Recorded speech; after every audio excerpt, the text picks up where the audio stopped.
I am an eternal optimist. So please, God, don't God.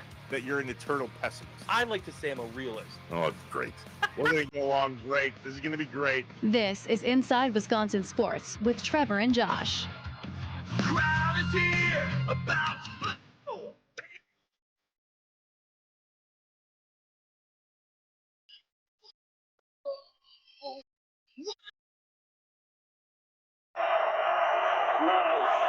Looking around, pressure in his face, throw, there's Dontavian Wicks lost his shoe, didn't matter, first down Packers, and that will do it. That'll do. A big dub for the Packers on Thanksgiving, and we are back in the saddle. What's up, Wisconsin? That audio courtesy of our friends at Fox Sports. Tom Brady didn't do too bad, I didn't think, Josh. Nah, he was all right. But was he as good as Romo when Romo first started? No. That's going to be hard to top. No, when Romo first started. Romo now versus Romo when he first started is not even close. I feel like Tom Brady is being paid for how good Romo did when he first started. I feel like Tom Brady's being paid for how good Tom Brady was on the football field. True. Has nothing to do with him announcing. Correct.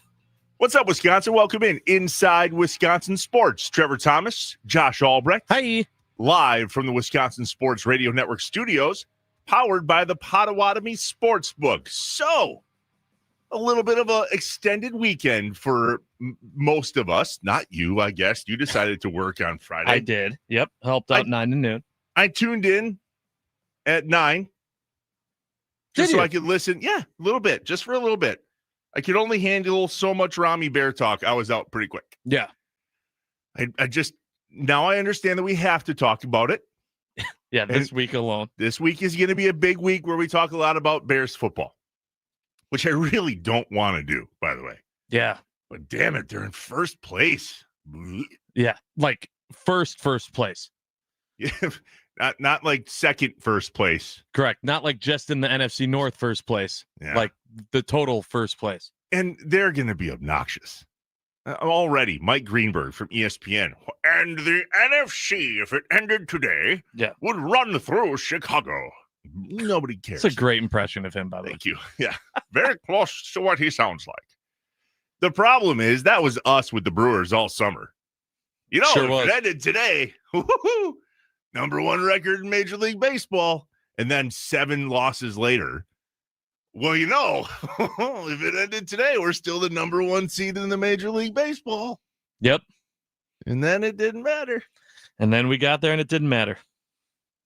All Man, right. what's with that though? I don't want to focus on that. That's negative. Well, you brought up Brewers, and we'll get to that. You're a little scared already about. I mean, it's December 1st. Oh, and you're scared. already scared about what the Brewers season's going to be or not be, based on how much money they want to spend, or don't want to spend, or maybe already spent and it was too much. So you have questions about why we're already feeling this way about the Brewers season, even though I think it's a little early to be nervous. But we'll see. These articles, these reports come out. People pull things from so deep under the mattress to come up with stories in December about baseball to get us all worried about what the Brewers aren't going to do with their payroll. We'll talk about that. Packers, here's what I wrote down, Josh. Scared money don't make money. Remember that? Andy Herman put out some sort of tweet about that. Turns out that was a good, valiant effort for a while. Then the Packers got afraid of whatever money they had. And then, all of a sudden, we pushed all the chips in. And that's exactly what that game was like on Thanksgiving. That was an all-in game. Per my tweets, I was not exactly on the same page with how many pass plays were in a row to end that first drive when it kind of fizzled out. We ended up getting a field goal. But at some level, Josh, they were dialed in. Oh, yeah. Yeah. We said before the game, what team's going to show up? What Packers team are we going to have? Well, it was going up against a good Lions team, and a better Packers team showed up. Man, you love to see that. Thanksgiving Day was good. Yeah, how was your Thanksgiving, man? Well, so I sat in deer camp, right? I told you that I was heading up to deer camp. First off, did you see the tweet or the post that I made? Was it Wednesday? Yeah, it was Wednesday when we were on our way up to deer camp. Yeah, I did see that. For those that didn't see it, my family and I, my two boys, my nephew, myself, were on our way up to deer camp on Wednesday. We were on Highway 141 north of Green Bay. And what was it? North of Wasaki, but south of Amberg. If this means something to you, great. If not, whatevs. There, and I came up upon, and this is, I think, the 5th time this has happened to me in my life, but I came up upon an accident.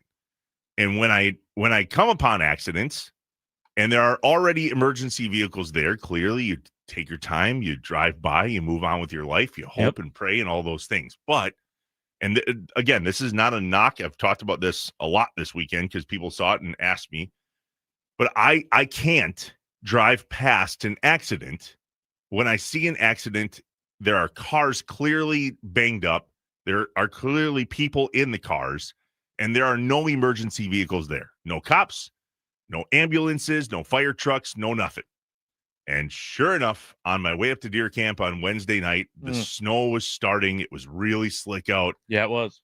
And I came upon a head-on collision accident. And it was one of those things where it will take me some time, if ever, to get those images and those sounds out of my head. And what I'm finding, the worst part about this is, Josh, is that I don't know the outcome. So I got out of the car. That can be scary, yeah. We pulled over.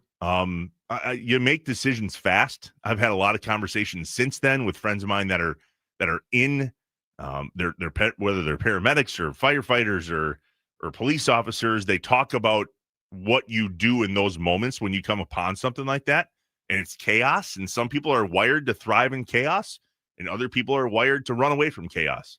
And you don't get to pick, I guess.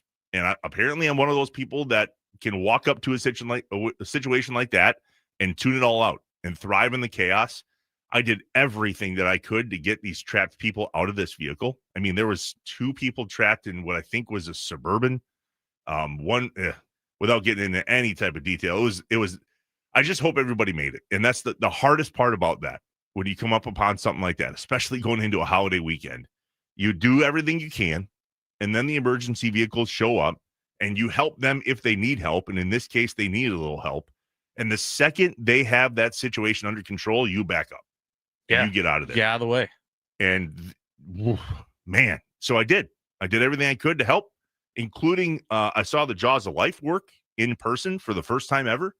And as soon as the door popped open that we could not get open, I could tell the volunteer firefighter, who was older, was struggling to open the door. And I asked, "Hey, do you need help?" And he goes, "Yes, help." And I wrapped my arm inside of the window that was broken, and I pulled that door along with him. And they say that you get this weird like strength when adrenaline. Yeah. I should not have been able to do that without tools. I don't get it. But as soon as that door was open, I took a step back.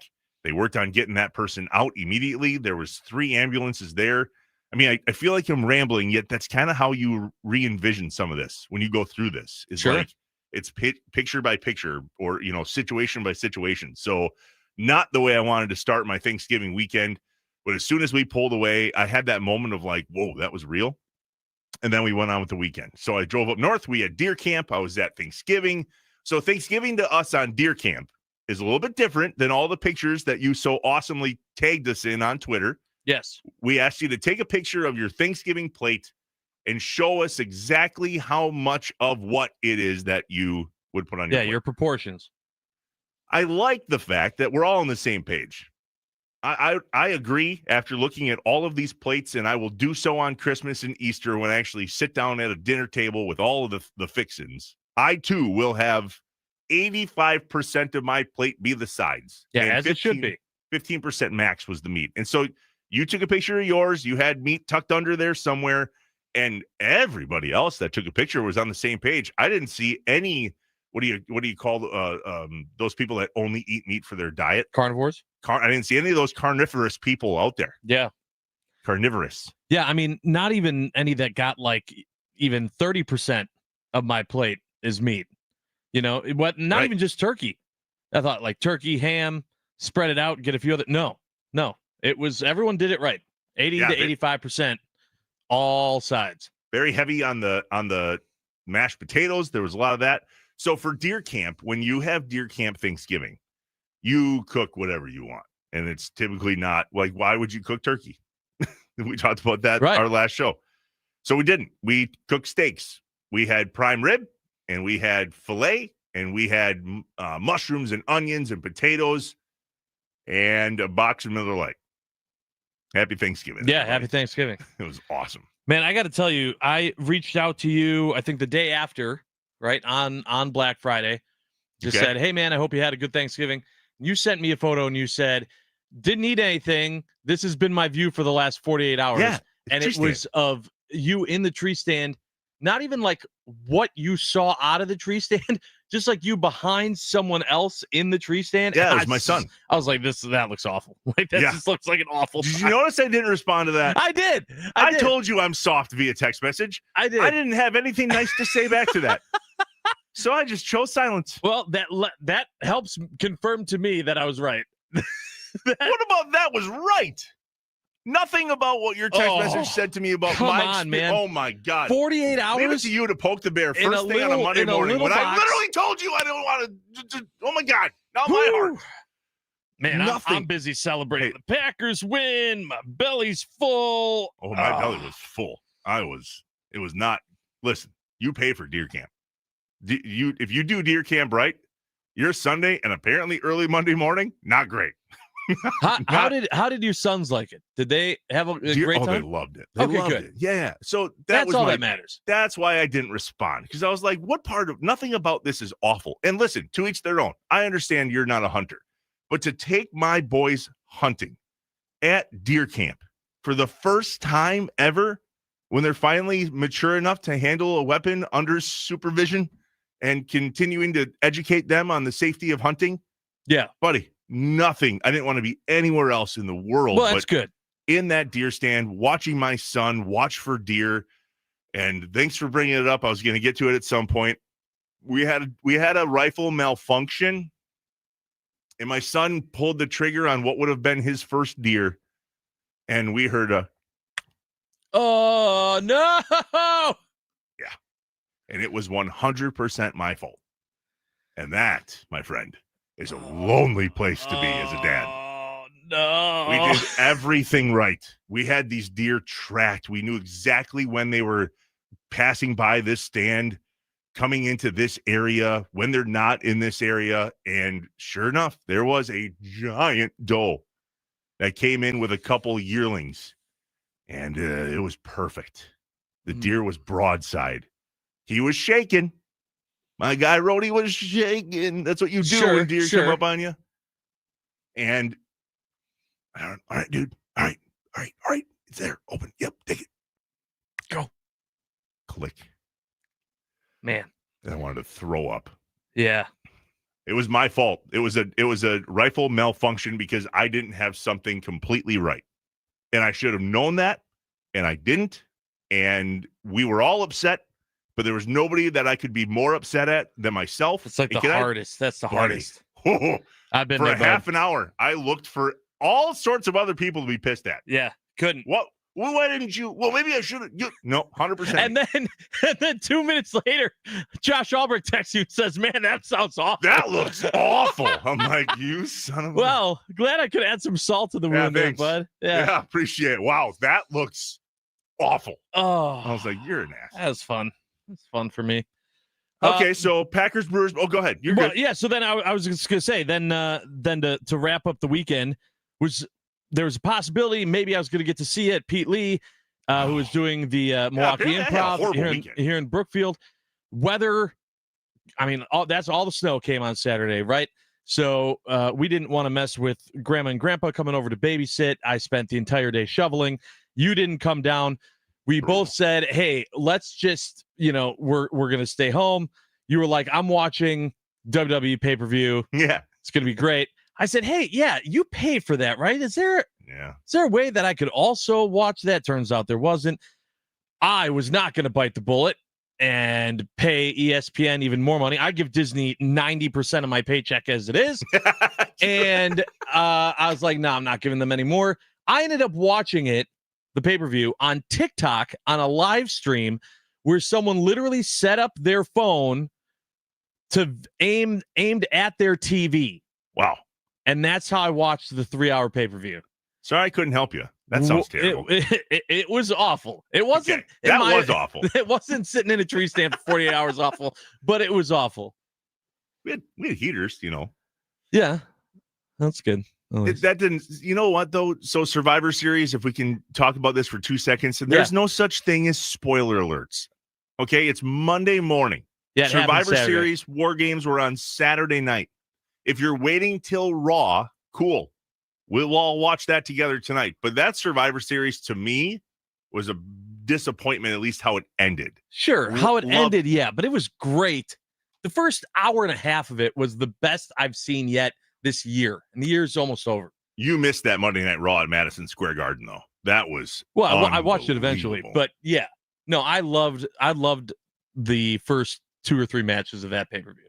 Do you wish in WWE's universe that more of the old guys came back? I mean, I was sitting there waiting for Stone Cold's music to hit because I saw a TikTok that showed them playing Stone Cold's music inside that park as a test, and we're all like, "Oh, he's got it." It's got to be the right situation. It's got to be the right situation, and there was nothing happening in that pay-per-view that would have made sense. I thought John Cena's last pay-per-view would have been worthy of that. I think that was brilliant. You got to remember who John Cena is and what he'd want to do. And so the way that went, I think was I wouldn't have been surprised if he was the one that suggested all of it going down that way. It was great. I enjoyed it, even though I was watching someone else's TV on my phone. Jeez. Sorry I couldn't help you with that. That's okay. We looked. That's right. It would have been dicey, to say the least. Yeah. And we had some people over. We had ordered some pizza. We were having a good old time watching that, and I was afraid I was going to lose the. Yeah. No, not worth the risk. I get it. Jacob and Van on the Nicolay Law Fan Talking text line 414-677-1250. How was your guys' weekend? How was your experience watching the Packers on Thanksgiving? Did you take a nap? Like I tried really hard not to do, because I have to watch that for work. Yeah. But typically on a Thanksgiving Packer game, I'm in a nap. Jacob in a van says, "Hey, I saw Pete Lee on Sunday. He mentioned to him that he heard him on your show, and he says hi." Yeah, we were bummed, man. I wanted to come down in the worst way and see Pete. We had a hotel room downtown Milwaukee, the Marriott across the street from the Pfister, because the Pfister is haunted, and I don't want to do that. Wow, you're in that group. Okay. Oh, yeah. I don't know. Mess around with ghosts. So at the end of the day, listen, we couldn't do it because of the snow.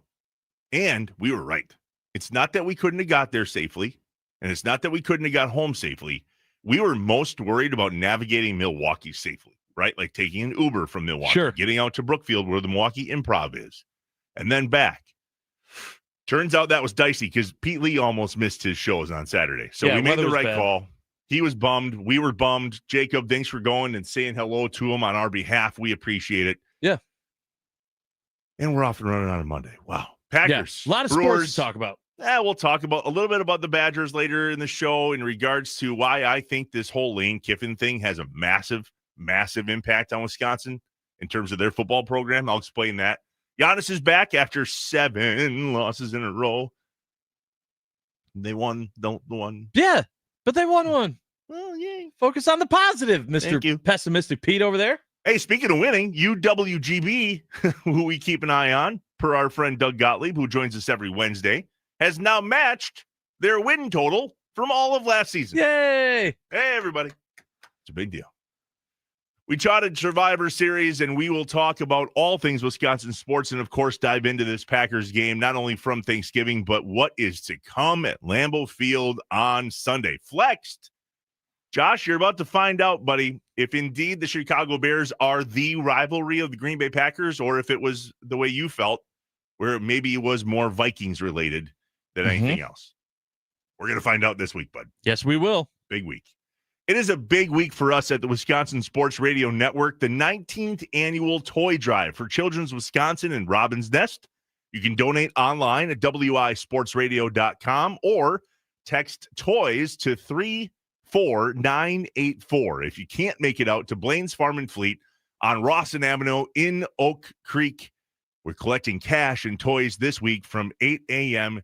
to 6 p.m. through Friday. And Josh, you said something about our guys at Natty Oaks too. Yeah, if for some reason you can't make it out there to Oak Creek, you can drop off that toy at Natty Oaks in West Dallas, and they'll shuttle it over to the toy drive for you at the end of the week.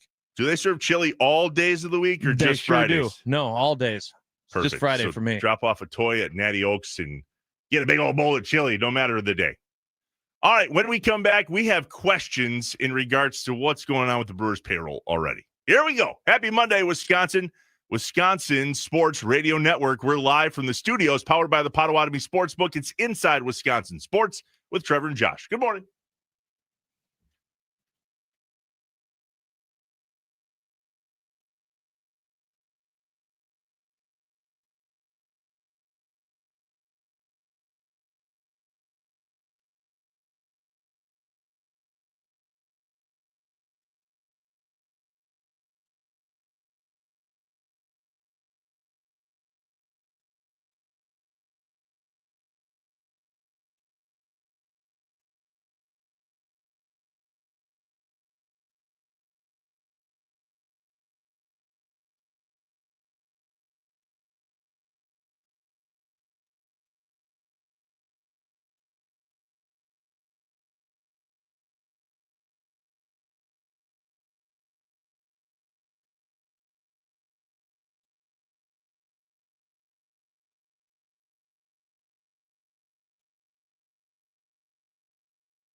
Live from the Wisconsin Sports Radio Network studios, powered by the Potawatomi Sportsbook, we are Inside Wisconsin Sports with Trevor and Josh. Make sure to follow us on Twitter at Trevor Thomas IW, at On Air Josh, at Inside Wis Sports, and the network itself at WI Sports Radio. And make sure to get your questions in on the Nicolay Law Fan Talk and Text line, 414-677-1250. It's about this time where we have questions.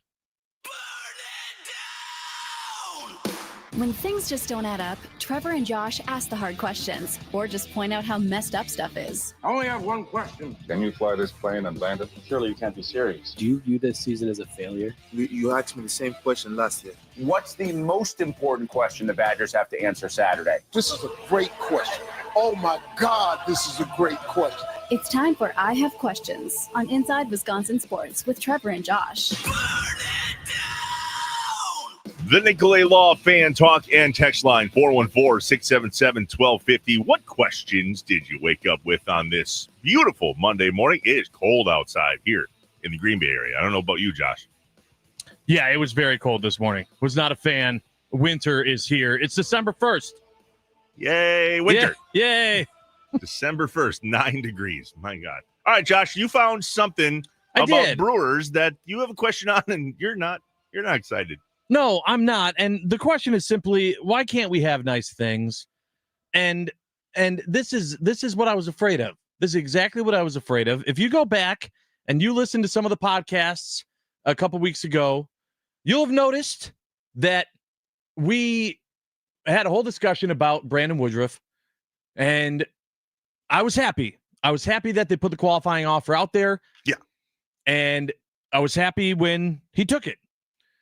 And I said, as long as this does not change anything else with spending or plans or making this team better. Yeah. And you said, come on. Are you for real right now? All you wanted was for Mark Antanasio to spend money. He's spending money. He's making this team better. He's getting Brandon Woodruff. That's true. Here we are, not a couple weeks later, and I see headlines from articles. Brewers reportedly concerned about payroll. It hasn't even been a month since we've re-signed Brandon Woodruff, and we're already getting these articles. And I thought, okay, maybe this is just, there's nothing to back this up. Okay, first thing in the article, it says, according to reporting from Will Salmon, Ken Rosenthal, and Katie Wu of The Athletic. Okay, great. There we go. The reporters are saying that this will lead to the Brewers more seriously considering trading right-hander Freddie Peralta as they look at overall payroll of the Milwaukee Brewers now that Brandon Woodruff is getting paid $22 million. And, Christian Yelich, remember him? He's still getting $26 million a year. And they're saying that now they're using this as an idea of, will the Brewers trade Freddie? I knew the Freddie trade talks were coming, right? I don't like seeing reporters from The Athletic saying that this is the payroll is already a concern for the Brewers. I don't want that to be the case 2 weeks after Woodruff was signed. Did you read the article from The Athletic about this? No. Okay, I did. Oh, okay. Your concerns are not valid. Okay. And we can still have nice things. Okay, good. So you shared this with me, and I knew right away that I was going to have to come up with a way to be positive Pete and still have optimism during a time when my guy Josh is dangling on the end of the realistic rope, right? I mean, this is kind of where I feel like you are on this one. So I did a bunch of research on this. Okay, good. Go the reading glasses, because that's a thing now. Yeah, let me know. God, that sucks. Why can't I see? This is why we can't have nice things. So you sent me this article, and that is indeed the headline, Josh. Brewers reportedly concerned about payroll. Then you talked about this article in The Athletic. And the first thing that this article in The Athletic says was, it has become, I can't read with the glasses or without them. Yeah, good. In what has become an annual rite of autumn, the Milwaukee Brewers are fretting over their payroll, according to people briefed on their plans. Okay, pause. You have to understand where the Brewers are at from a payroll perspective in order to understand what the word fretting means. If indeed they're in the 120 to 125-ish range, what were they last year? 123, 126? 123. Woody's contract alone puts them just over 130 if everything else stays the same as it is now. 132, 133. I was told there would be no math, but that is a significant increase in expenses for an organization that has to come up with a way to generate enough revenue to cover a $7 million+ increase in player expense. And so here we go, off to the races of the deep dive of what's all about the ownership group and who's in it and what does Mark Antanasio's stake look like and who chooses how much they spend and so on. And at the end of my hour-long research project, my question to you, Josh, is what are your expectations? For this team? In regards to payroll, or... this very conversation, the very conversation of we can't have nice things is your question. Why can't we have nice things? Yeah. What is your expectation of the nice things you're going to get in the Milwaukee Brewers organization in the current state of affairs in Major League Baseball? Well, see, you're not going to like that answer because my expectations and what I want are very different things. My expectations is that the ownership group is going to do exactly what is already being reported and use this as an opportunity of, well, we brought Woodruff back. We invested in Woodruff. We have nothing else going forward. We're already strapped for the rest of the season. Winter meetings haven't even started, and we're toast. We're done. This is it. We have no money left. But where do you think they need to go and spend a bunch more money in this team's current setup? I wouldn't mind looking at shortstops. In regard to within our organization, I hope you say. I'm anywhere. I'm saying Joey Ortiz, I don't know is the answer. Are we fully invested in Joey Ortiz coming this season? We don't think we could do any better. We don't think that if someone came available, the Brewers are usually pretty good at finding someone that other people aren't super high on and figuring out a way to make them work. I'm not saying we got to go get a guy that's going to cost $20 to $30 million a year that's playing shortstop, but that's my point, is that when there's something like this, a big move, they make a big splash like Woodruff, it's so easy for them to just say, we're small market. That's it. And I'm just like, okay. So I was happy. That the Brewers signed Woody and they brought him back. But I hate the fact that now this is going to be the conversation now and through the whole season. When this happened, though, I remember looking at you specifically going, okay, Josh, you got what you wanted. You literally got what you wanted in that we wanted the Brewers organization to spend more money on players in free agency. Pause. Brandon Woodruff was a free agent. Yes. We won a free agent pitcher in Major League Baseball based on the amount of money that we offered him, which is exactly what we were asking for them to do. That doesn't have to go across the board in order for us to have nice things. That we don't need to increase everybody's pay. We don't have to go and find the most expensive shortstop. As a matter of fact, when all of this arbitration talk came up, we had Jeff Levering on the show. And we asked, okay, what are we missing? The difference is what, $900,000? Yes, $900,000 for Contreras. Yep. And he said, which should make us feel better, you guys, we can get a lot of players within that $900,000 range, to your point, Josh, that other teams don't necessarily see value in. So I don't think that the Brewers are in a situation on December 1st that would lead us to believe that we're going to have major payroll issues. As if anything that I found as I continued to read into these different articles, it's kind of like, all right, where did this article come from? Got it. That article. Where did that article come from? Got that article. At the end of the day, both of the Athletic articles that this report from MLBTradeRumors.com, both of the Athletic articles that led to that person saying they're already fretting about their payroll, both of them say that this decision in regard to Woodruff is not a prelude to moving on from Freddie Peralta. The Athletic with Will Salmon and Ken Rosenthal put out an article on November 18th with the headline, Brewers don't see Brandon Woodruff's return as prelude to potential Freddie Peralta trade. Yeah. Now, I feel like the Freddie Peralta part of this is the clickbaitiness of it, right? That's because that's going to be the big question mark with the Brewers all season long, and especially all offseason, are they going to move Freddie? Are they going to move Freddie? What team would be a good fit for Freddie? That's going to be, I get that, right? And so that's what I was kind of hoping when I clicked on this article and I opened it, that's all this was going to be. It was going to be no different than where does Giannis want to play next crap that we see. But then when I see that writers from The Athletic, that it's saying that they're reporting from someone within the Brewers organization, I'm going, oh my gosh, don't put any legitimacy to the fact that the Brewers are already worrying about payroll concerns.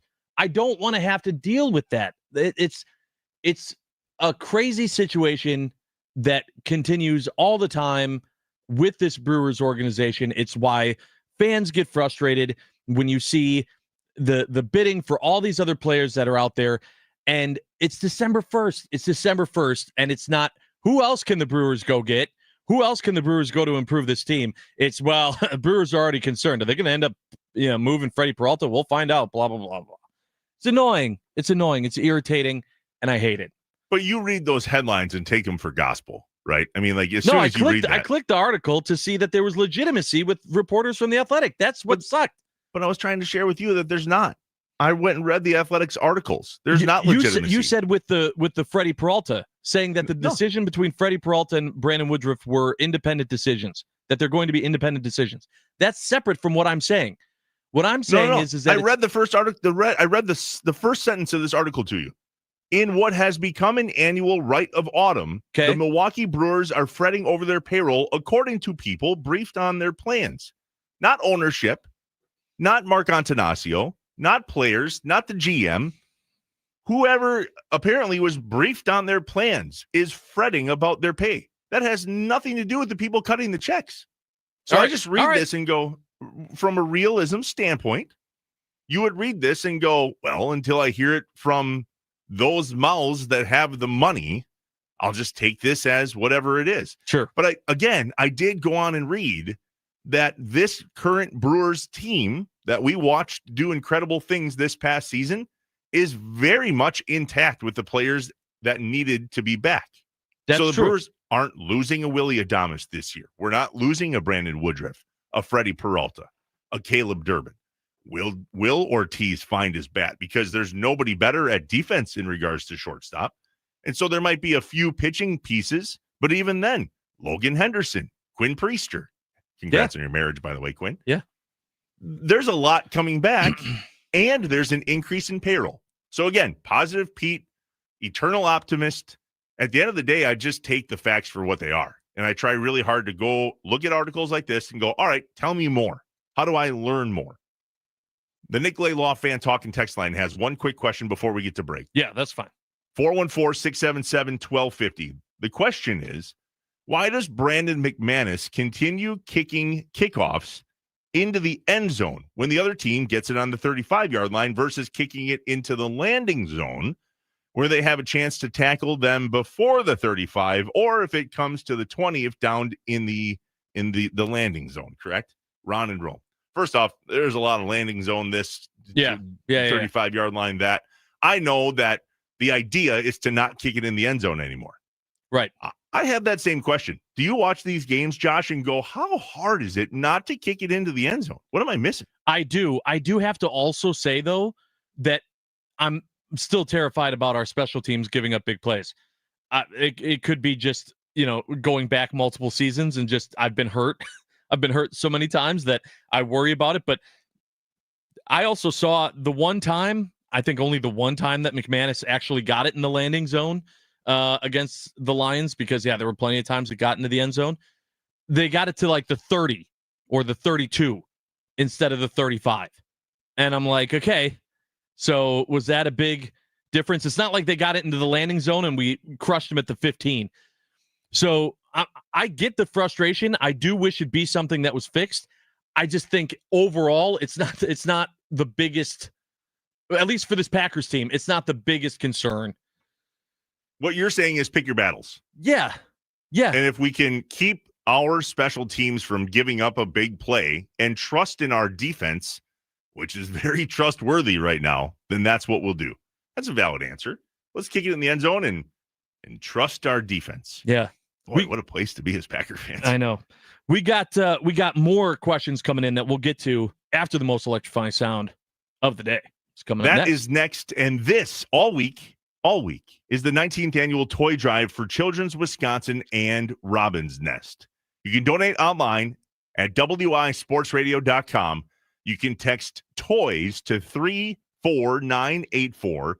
If you're in the Milwaukee area, you can head to Blaine's Farm and Fleet on Rawson Avenue in Oak Creek. They're collecting cash and toys this week from 8 a.m. to 6 p.m. all the way through Friday. And if you can't make it to Oak Creek and don't live in the Milwaukee area, or you do live in the Milwaukee area, you can go by our friends at Natty Oaks in West Dallas. You can drop off your toy there, and they will shuttle it over to Blaine's Farm and Fleet in Oak Creek for you. The 19th annual Toy Drive for Children's Wisconsin and Robin's Nest. Let's kick off this Christmas season the right way. We are live from the Wisconsin Sports Radio Network studios, powered by the Potawatomi Sportsbook, inside Wisconsin Sports with Trevor and Josh. The most electrifying sound of the day is next.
Sports Talk on the Wisconsin Sports Radio Network is presented by Paramount Plus. You can't count on much, but you can always count on Sundays with the NFL on CBS and Paramount Plus. Watch your local NFL game live every Sunday all season long. Visit ParamountPlus.com/NFL to get started today.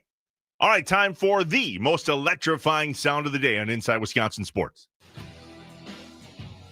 It's time for The most electrifying, sound of the day the most electrifying. on Inside Wisconsin Sports with Trevor and Josh. Brought to you by Best Electric. Learn more at bestelect.com. Don't stress. Connect with the best. Love, talk, going deep. Christian Watson down there. He's got it! Touchdown, Packers!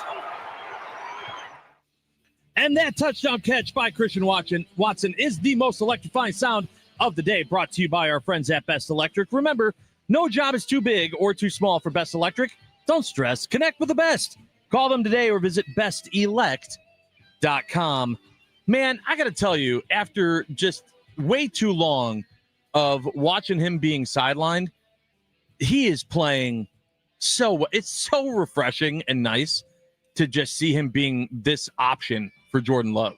It feels really good to have him back. It feels really good that he's making the impact that he is, specifically because we haven't gotten Jaden Reed back yet. Yeah. Which is going to be something when he comes back. And Matthew Golden is still out with whatever injury he's played with this week. He seems a little fragile, but that's just me. We said the same thing about Watson. Yeah, he's back. 51-yard touchdown pass. Oh. Every time I see him wind up to throw one deep. I don't care if it was Favre or Rodgers and now Jordan Love. Yeah. He had all the time in the world. He's looking deep, and he does that crow hop thing. Yeah. And then I'm like, oh, here we go. What? Okay, so quick question. So what do you do when you just see the ball in the air? He releases the ball. Do you gasp? Do you hold it in? Do you let it out? I'm a person. I go like I hold it. I hold it. My mom, I literally, since the Favre days that you brought this up, she would scream the entire time the ball was in the air. Favre would go back. He'd release it. Ah!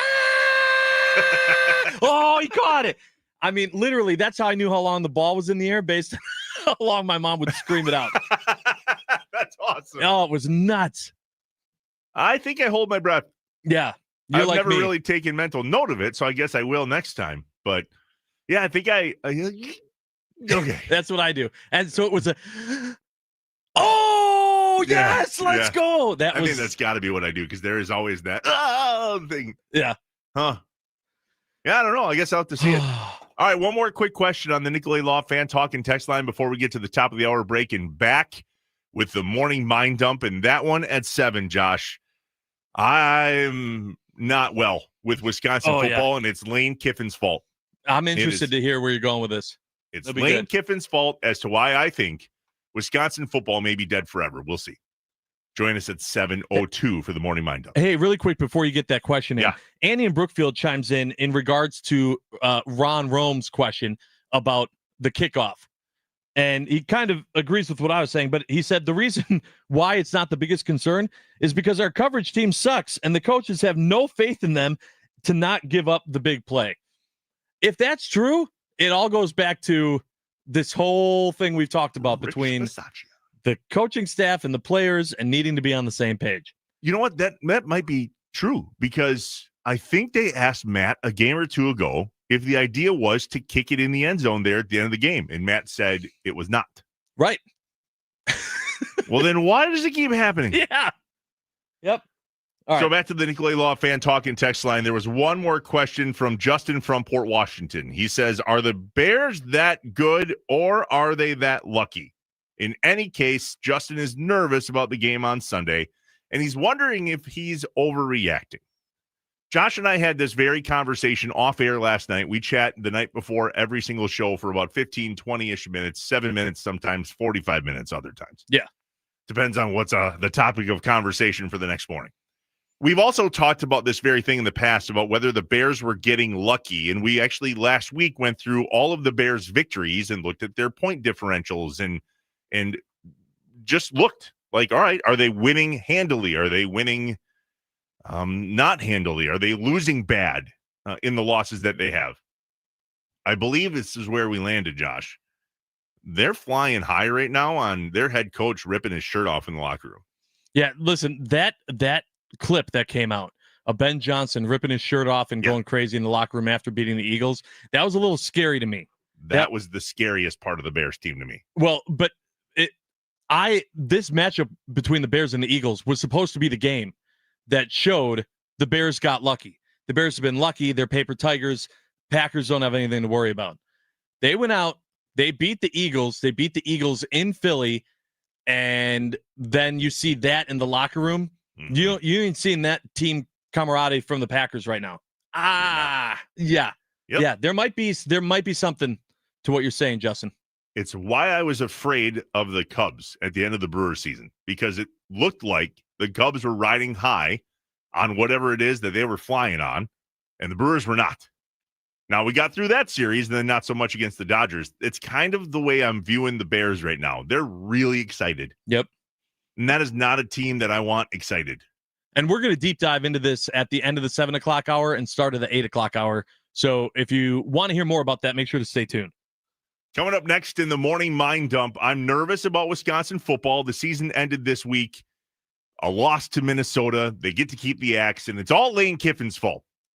We're inside Wisconsin Sports with Trevor and Josh on the Wisconsin Sports Radio Network. Those studios powered by the Potawatomi Sportsbook.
I am an eternal optimist. So please, God, don't tell me that you're an eternal pessimist. I like to say I'm a realist. Oh, great. We're going to get along great. This is going to be great. This is Inside Wisconsin Sports with Trevor and Josh.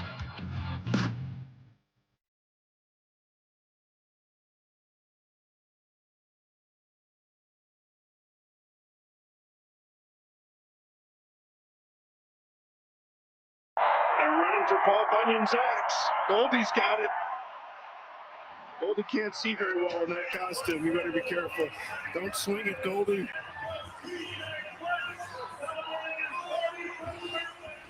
Fourth time in 5 years that Minnesota wins Paul Bunyan's axe. They keep it here in Minneapolis as PJ Fleck and company get it done 17-7 over Wisconsin. And what has been quite the year for the Wisconsin Badgers football team comes to a close. Yep. Thank God. Yeah, I didn't want them to win and have some BS bowl game. Now that's a dumb take. Well, there's some people that were like, well, do you want the Badgers to win? So they go and play in some dumb bowl on like Christmas Eve or Christmas Day. Honestly, listen, punch the ticket, move on. We got some things to fix in Madison. Yeah, but win the axe. Never. Oh, that never. I'm just saying I'm glad it's over. Fine. Sure. Get the axe back. Cool. Just I get what you're saying, but still win the axe. Inside Wisconsin Sports, Trevor Thomas, Josh Albrecht, live from the Wisconsin Sports Radio Network studios, powered by the Potawatomi Sportsbook. We will talk about this ad nauseum this week because it's the best thing we do all year. The Wisconsin Sports Radio Network's 19th annual toy drive for the Children's Wisconsin and Robin's Nest. You can donate online at wisportsradio.com. You can text TOYS to 34984. If you get the chance and you're in the Milwaukee area, head to Blaine's Farm and Fleet on Rawson Avenue in Oak Creek. We're collecting cash and toys this week from 8 a.m. to 6 p.m. all the way through Friday. And if you can't make it out to Oak Creek, you can stop by Natty Oaks in West Allis if you're in the area and drop off your toy there, and they'll shuttle it over to the toy drive at Blaine's Farm and Fleet in Oak Creek. wisportsradio.com to learn more. The 19th annual toy drive for Children's Wisconsin and Robin's Nest. All right, the coffee's kicked in. It's Monday morning. I'm mad at Lane Kiffin. Let's go. Morning mind dump time.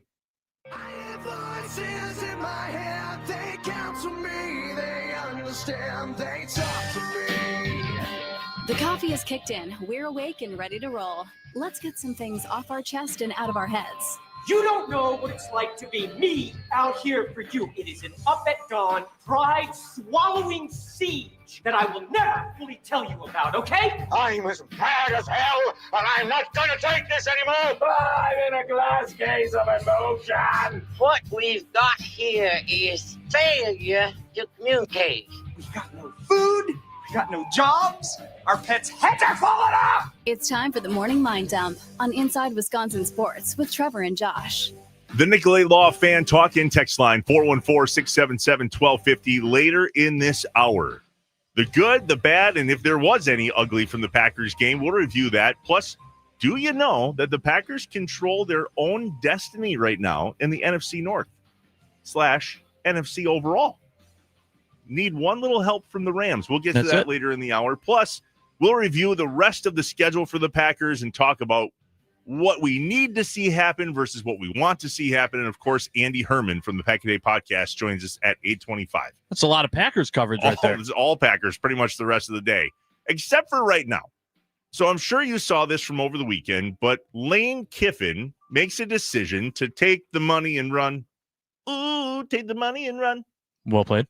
A lot of money. 90 mil. 12 million a year, 7-year deal, leaving Ole Miss to head to LSU. What does that have to do with Wisconsin? Everything. I believe Lane Kiffin being able to make a decision like this at this time of the season to head to a school that not only is willing to pay the coach that they fired, now pay him the money that they're giving him, and pay the ramifications, the buyout to Ole Miss to make it happen. I think this is why, unless something drastically changes with the NCAA and their football way of going about business, It's why Wisconsin football may forever be dead. How in the world will Wisconsin football ever compete with something like this? They can't. They literally can't. And so on Saturday night, we're hanging out, a couple of my buddies from the neighborhood, my family, watching Survivor Series, having a couple 2-3 drinks because I didn't have enough at deer camp. Right.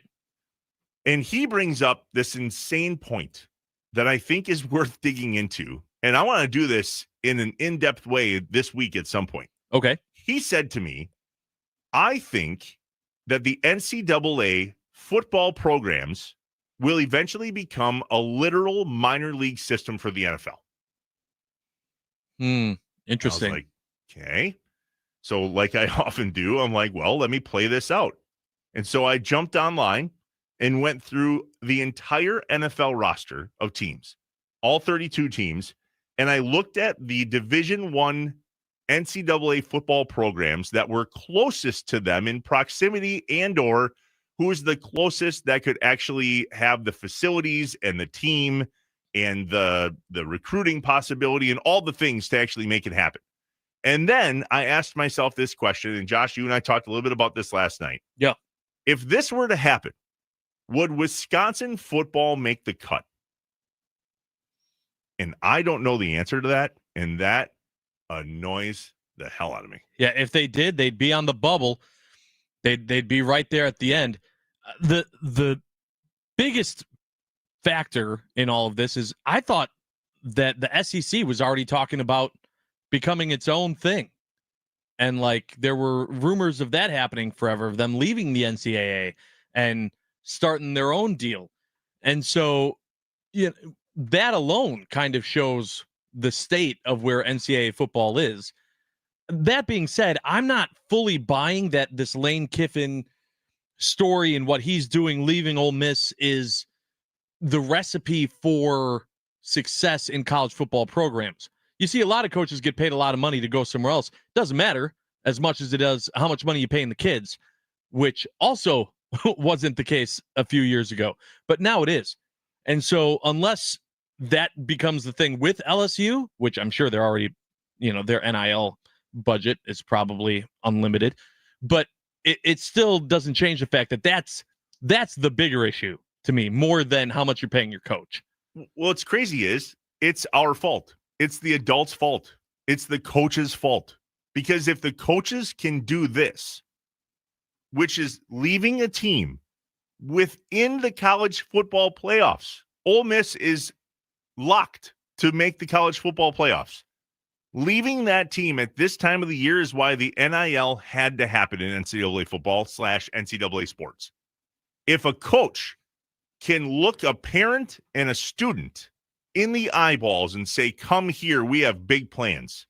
And, oh, yeah, here's maybe a little bit of money. But even before all that went down, and then up and leave, and then say to the kid and the parents, hey, my bad. I'm not sure if you're going to be able to go along with me or not, but I'll be in touch. That's why the NIL was only a matter of time, because if coaches got to keep doing this in a business, because it's their job, then how in the world is a program full of kids? We're talking about kids now, young adults. Mm-hmm. I was a kid until I was 33, and I had kids at that point. Still a kid. Sometimes still a kid. I was going to say. This is why it was inevitable. And it's why the Wisconsin football program may, unfortunately, forever be dead. So if you look at why Lane Kiffin left, plain and simple, dollars and cents. Then go, all right, maybe the SEC is going to go do their own thing, or maybe the Big Ten is going to do their own thing. With who? And so that's why my buddy's idea to just make NCAA football the minor leagues of the NFL, I'm going, damn, first off, I'm stealing that. So thank you, Jason Robinson. There's your credit. That's number one. Totally stealing that.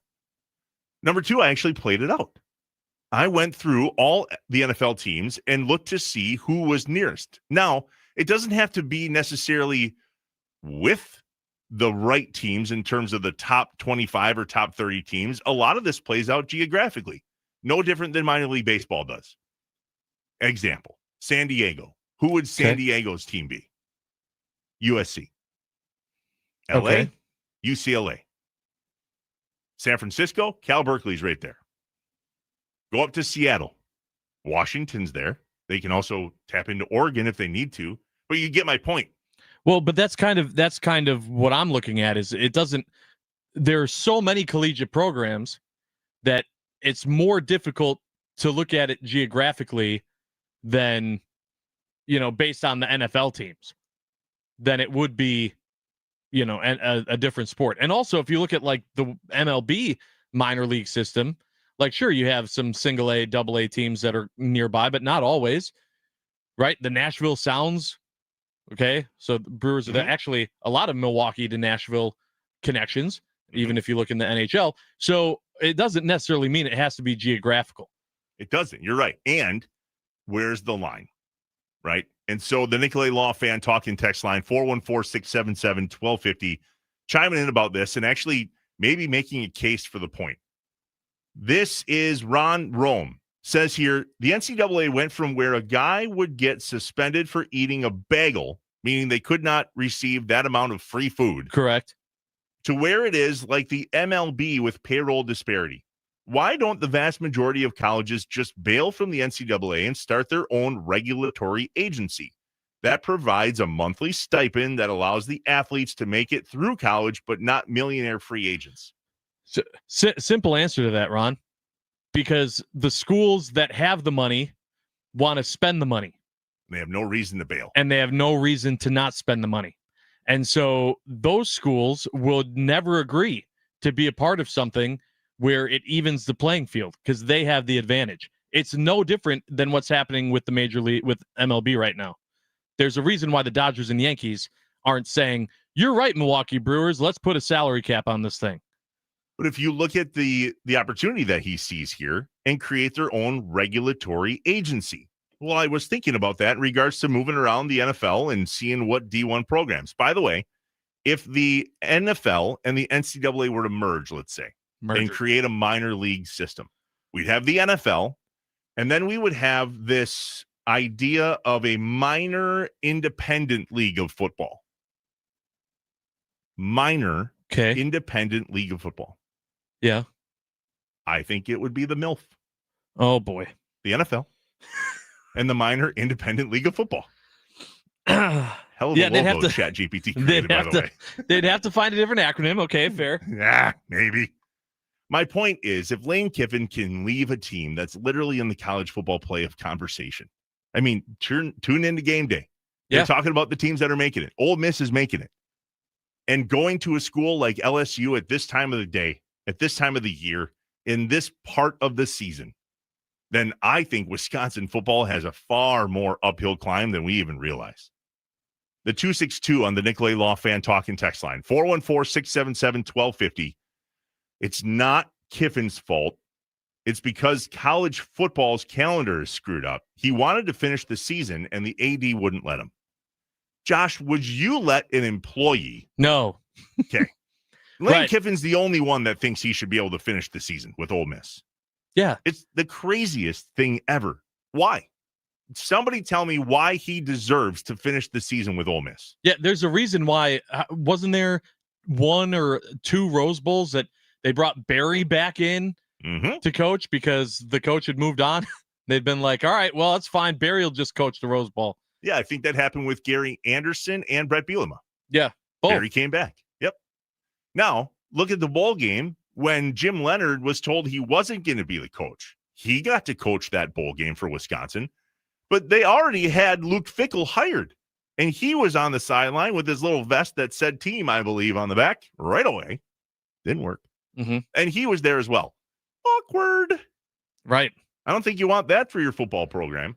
Yeah, that's just also super unrealistic, unfortunately.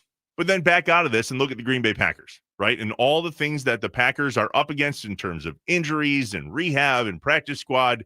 Did you see, by the way, they signed Haversick to the practice squad? I did. He's back. How'd you feel about that? This problems won't go away. So not good. No, not good. There was a lot of good in regards to this Packers game on Thanksgiving. A lot of good. And when we do this next segment, the good, the bad, the ugly, sometimes that's not very hard to find the ugly. And sometimes it's very hard to find the ugly. And as we review the Packers game coming up next, I don't know, man. There wasn't a whole lot of ugly, maybe even a bad, one or two things that I have notes of bad, but a lot of good. And so we will do that next. All Packers talk from here on out on Inside Wisconsin Sports. Let's go. The rest of the show, Josh. Yeah. Packers. Yeah, you want Packers? We got Packers for you. Got it. Coming up next. But now, remember, the 19th annual toy drive for Children's Wisconsin and Robin's Nest is happening right now. You can donate online at wisportsradio.com.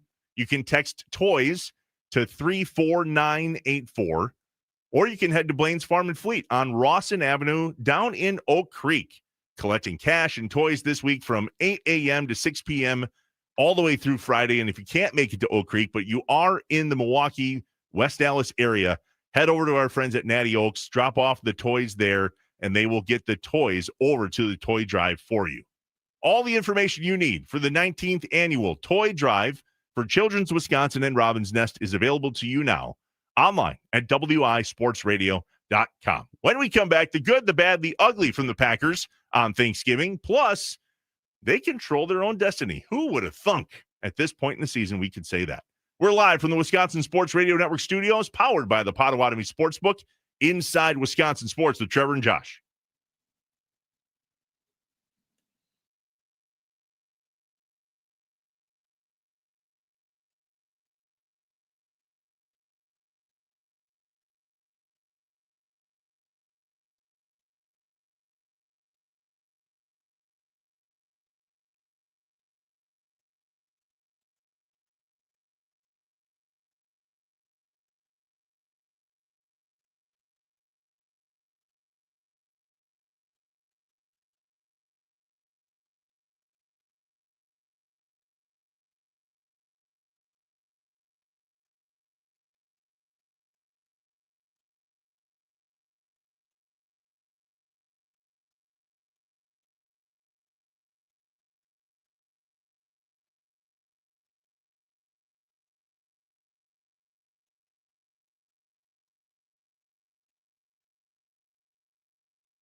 Oh, I think there's some real things in Green Bay with the Packers. Good morning, Wisconsin. Inside Wisconsin Sports with Trevor and Josh, live from the Wisconsin Sports Radio Network studios, powered by the Potawatomi Sportsbook. All right, let's recap the Packers game, shall we? Let's do it. This is our first show back since Thanksgiving. True. I know you were on a different show on Friday, but that didn't count. No, it didn't count. Not for us, anyway. So we got to review the Packers game, the good, the bad, the ugly. Some want to do good, better, best. There's every once in a while, there's some ugly that we have to, come to grips with. There was at least one ugly thing out of this game and one bad thing, but not terrible. But let's spend more time on the good. Does that surprise you? Didn't think so. Turns out Micah Parsons is pretty good.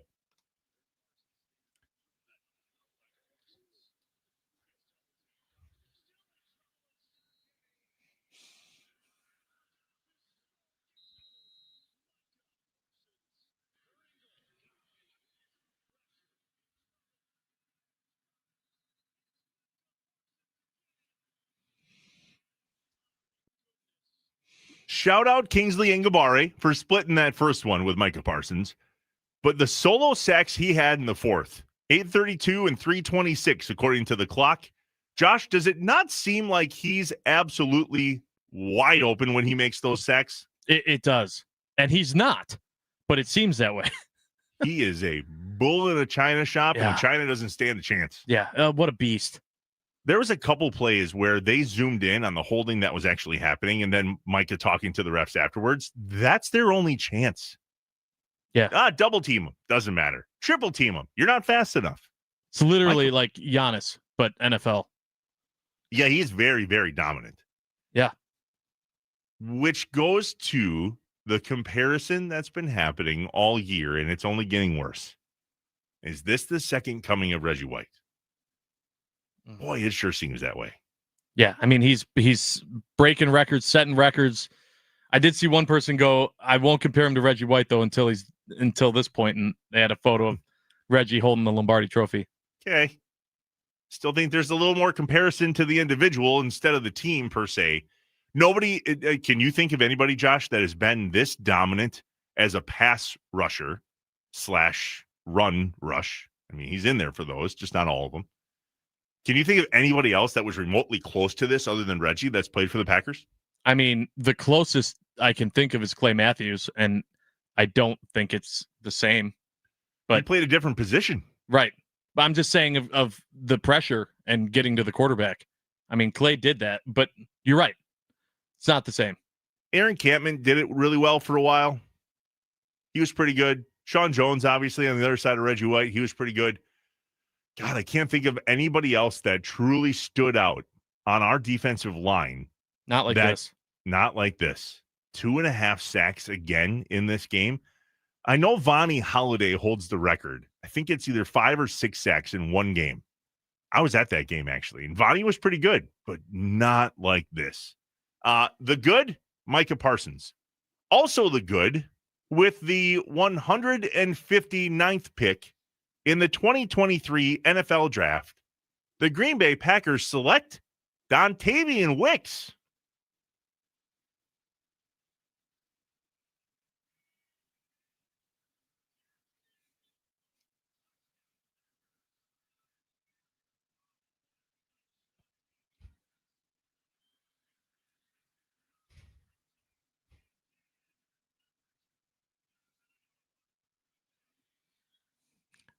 And those were just the TDs. Yep.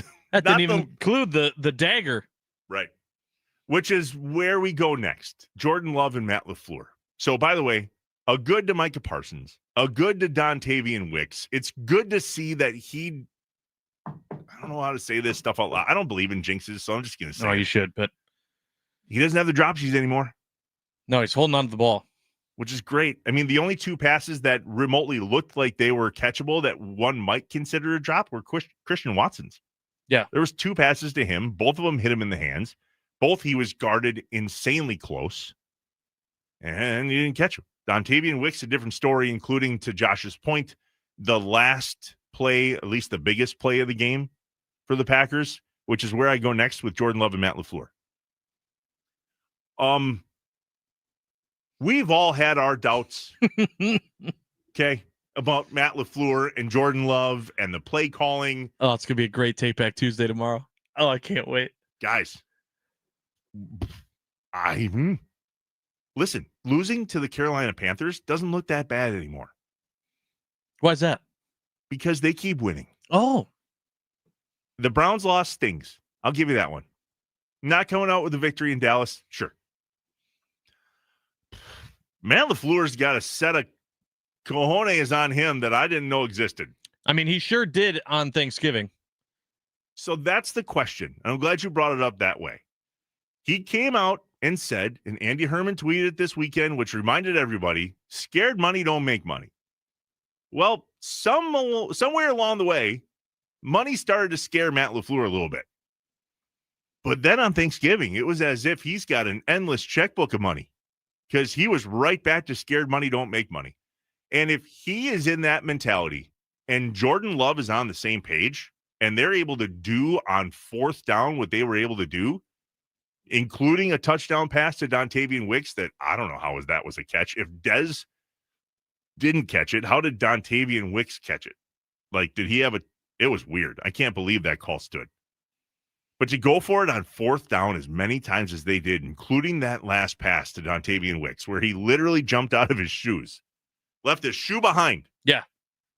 How do you feel about that, Josh? I mean, I loved it because it worked, right?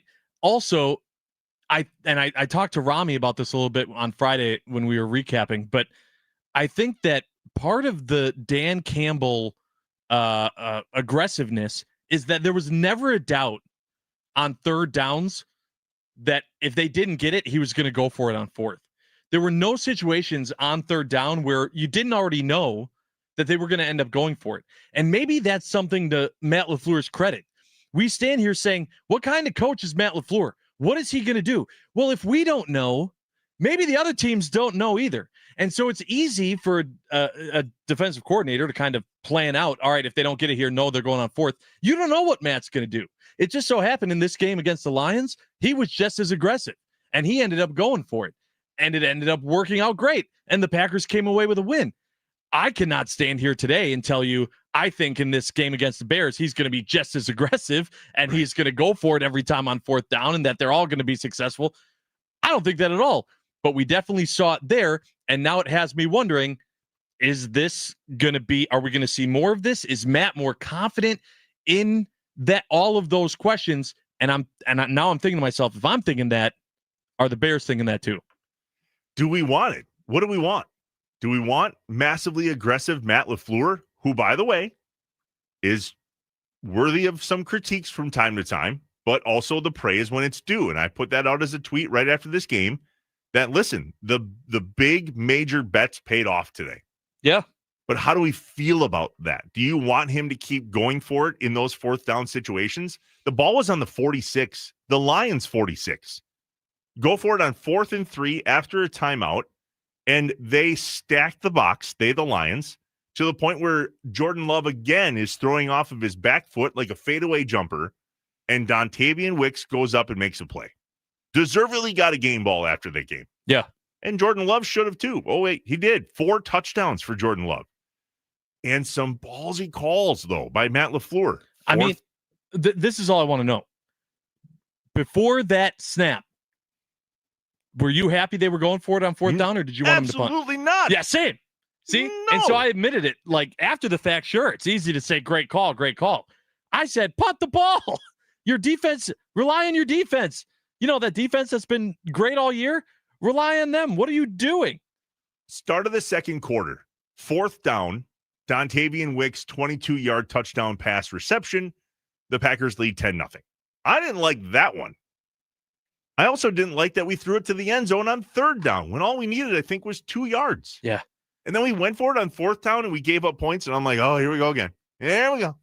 Why aren't we kicking it? Do we not trust our kicker? All the things and all of the bets worked out.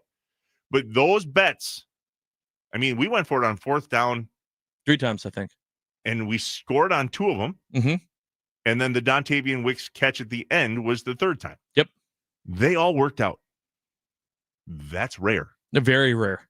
And we as Packer fans, who are now riding the bandwagon of wins, have to be okay with things like this if we can have our cake and eat it too. If we're screaming for the Packers to take a chance and have an identity and be aggressive and all those things, and they do it, and then I'm over here like going, okay, maybe not all at once. Maybe let's just try it. Dip your toe in the water for a second. Yeah. Yep. If there was a, I was gonna say it's a very difficult. It's still a very difficult position to be in as a Packers fan because this is a new feeling. I'm very happy it worked there, but in no way, shape, or form am I confident enough in this offense or Matt LaFleur's play calling to say, yeah, just keep running that out every single game because it won't fail. I don't know. The 262 says, I want Matt LaFleur appropriately aggressive. That last play was just dumb. Love and Wicks saved him. But he came out and said afterwards that Love wanted to do that as well. This wasn't just a Matt LaFleur thing. Love said in his post-game presser that he loved the aggressiveness. And that Matt LaFleur had said to Jordan Love before that series, we have 4 downs here. We need to get it on 3rd or 4th down. And that right there, to me, is the most important. We can sit here as fans and say, should they have gone for it? Shouldn't they? Fine. But him being that confident and then putting that in his quarterback's head has to help Jordan Love perform at his best. It doesn't leave Jordan Love out there going, I don't know what we're going to do here. He goes into that drive knowing, hey, coach said we got 4 downs. Let's go win this game. That has got, that's what I'm talking about when it comes to communication between your head coach and your quarterback. You need to be able to have that communication. Him saying that was huge. That is huge for anyone, you and I both, that have been analyzing the conversations and the communication between those two. If there's a bad, it's one play. We have the audio from it. It's the only bad I could find. Mm-hmm. Love missed Melton. 9th play of this opening drive for the Packers. Fake to Bo Melton. Love. A lot of time. Thinks deep. Now in trouble. Running away from Davenport. Fires it out. Man, it's a little slow. Melton came out of there unscathed, but Love just missed. If there's anything that we can point a finger at, I guess it's that. Yeah. Not an easy throw. He was scrambling. Bo Melton made a play and got open, and Jordan Love just missed him a little bit. It's not going to be perfect. No. There is no such thing as a perfect game in the NFL. No, I do have a semi-hot take for you, though. I feel like Jordan Love played a good game. I don't think he played a great game. I know that's crazy. That's blasphemy. He scored 4 touchdowns. I think that the wide receivers made some amazing catches in that game. What part of Jordan Love's game wasn't great? I'm saying that I feel like I guess the accuracy. I feel like there were a lot of balls that those receivers went and got. And I understand that's their job, but they helped make those stats for Jordan Love in that game. The 4th down catch by Wicks to get in the end zone. That was an incredible catch to be able to, as you're running, turn, you had to reach out to grab that. And then before he gets out of bounds to turn back to get in the end zone, knowing that you have to, or it's a turnover on downs, incredible. Jordan Love didn't make that any easier for him. Wicks was incredible in doing that. That's why I said, I know I might end up already taking this back tomorrow. I know, but I was super duper impressed with what the receivers did on Thanksgiving.